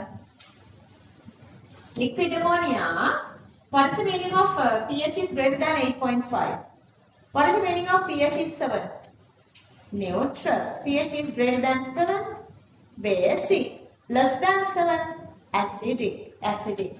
Okay, here they were taken these couple of these values. 8.5 is basic, 4.5 is acidic. When basic, 8.5, above 8.5 basic mean what is more in the medium? Ammonia or Cl2? Which one is more in the medium? Ammonia. Ammonia is more in the medium, so you are getting NH2Cl plus HCl. NH2Cl plus HCl. And this is in between. Like let's say the same. This is again you can say excess ammonia and this is excess chlorine. Excess ammonia, only one chlorine is replacing. The middle ammonia, two chlorine replacing. When the ammonia is less, when the chlorine is greater, then all hydrogens are replacing. High ammonia, middle ammonia, low ammonia. High ammonia, 1 chlorine, then the middle 2 chlorine. When the HCl is greater than ammonia, all these three hydrogens are replacing by chlorine. Let's read this little part. With liquid ammonia, the reaction with Cl2 and NH3 liquid depends on the pH of the medium. Copy these three. See, I'm just trying to convince you guys how would you memorize these equations. නැත්තම් මට නිකන් කියලා equations වල ලියන්න දෙන්න පුළුවන්. I don't do that. So you guys have to find your own methods to memorize these equations rather than my methods. SO2, Cl2 here acts as an oxidizing agent. Cl2 acts as an oxidizing agent. So which is having the higher oxidizing power out of these two? ඔයා මේ සොනාද කොච්චර speed ලිව්වත් අනිත් එක්ක එකට තමයි යන්න වෙන්නේ. ලියන්න නැති වෙන්න. So this is Cl2 having high oxidizing power and with I2 just the reaction. Just copy the reaction with I2. Complete up to here, then let's finish the class from here. ඉතින් අද දවසේ ගැන මොකද හිතන්නේ? නේද? ගොඩක් ලස්සන ගොඩක් සාර්ථක මාර ඩේ එකක් අදත් අපි ඉන්න කෙමිස්ට්‍රි ලෙවල් එක මට මාරම හැපි and unbelievably අපිට කලින් සිලබස් කවර් කරන chance එකයි questions ගොඩක් වෙන chance එකයි තියෙනවා. හැබැයි මම ගොඩාක් කලින් organic start කරන්නේ නැහැ. තව ටිකක් අපි inorganic වල practice එක අරගෙන familiar කරගෙන questions කරලා ඊට පස්සේ තමයි අපි organic වලට යන්නේ.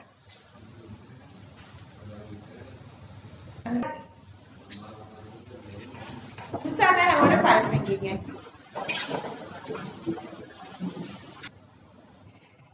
Inorganic වල අපි සෑහෙන දුර ඇවිල්ලා තියෙන්නේ ඔයාලා දන්නවා මාල් කම්පිටිටිව් එක්සෑම් එකක් පිළිගන්නේ ලංකාවේ ළමයි කී දාලා දීලාද දන්නේ නැහැ හැබැයි මෙඩිසින් 1000 විතර ඉන්ජිනියරිං 2000 විතර ඔය වගේනේ ගන්න. ඒතකොට ඒ ලෙවල් එකට එන්න ඔයගොල්ලෝ කොච්චර ඉන්ටෙන්සිව්ලි වැඩ කරන්න ඕනේද කොච්චර ආසාවකින් කොච්චර උවමනාවකින් everyday give up කරන්න නැතුව වැඩ කරන්න ඕනේද. ඉනෝගනික් පාඩම් කරන විදිහ මම කරලා චුට්ටක් කියන්න හැමදාම කියන දේම ඉනෝගනික් පාඩම් කරද්දී නෝට් එක හයියෙන් කියවන්න. තමන්ගේ කනට ඇහෙන්න තමන්ගේ කටහඬ හයියෙන් කියවන්න. එතකොට ඩබල් මෙමරි වෙනවා. ඊට පස්සේ ඉක්වේෂන්ස් ගානේ ලියන්න. ඉනෝගනික් මෙමරි හදාගන්න අපිට තියෙන හොඳම ක්‍රමය තමයි ටියුට් එකේ questions every day කරන්න. දවසකට questions 5ක් විතර වෙන්න every day ඉනෝගනික් questions කරන්න. එතකොට ඔයගලන්ට big memory එකක් හැදෙනවා every day. එක MCQ question එකක් කරද්දී ඒක multiple choices සැම් 5ක් අපි නෝට් එක අස්සෙන් හොයලා ඕපන් බුක් වගේ කරන්න ඕනේ. මම ඔයගලන්ට කිව්වා question එකේ තියෙන තැන ඔයගලගේ නෝට් එකේ page number එක දාන්න කියලා. ආය බලද්දි දෙතෙන් කියලා check කරන්න කියලා. මෙහෙම වෙද්දී ඔයගලන්ට short term memory මාර විදිහට improve වෙනවා. Inorganic exam kit වෙද්දී මගේ students ට හැම අවුරුද්දෙම කියන කතාවක් තමයි no issue with inorganic කියන එක. ඔයාලට ඒකෙම දැනෙන්න ඕනේ but with time. ඔයගලන්ට final exam එකට තව අවුරුදු එකමාරක් තියෙනවා. මම ඉතින් ඉච්චර අඩු කාලෙකින් ඉනෝගනික් ඉවර කරන්නේ ඔයගලන්ට මෙමරි කරගන්න කාලය දෙන්න ඕනේ නිසා. හොඳට වැඩ කරන්න ජීවිතේ දිනන්න.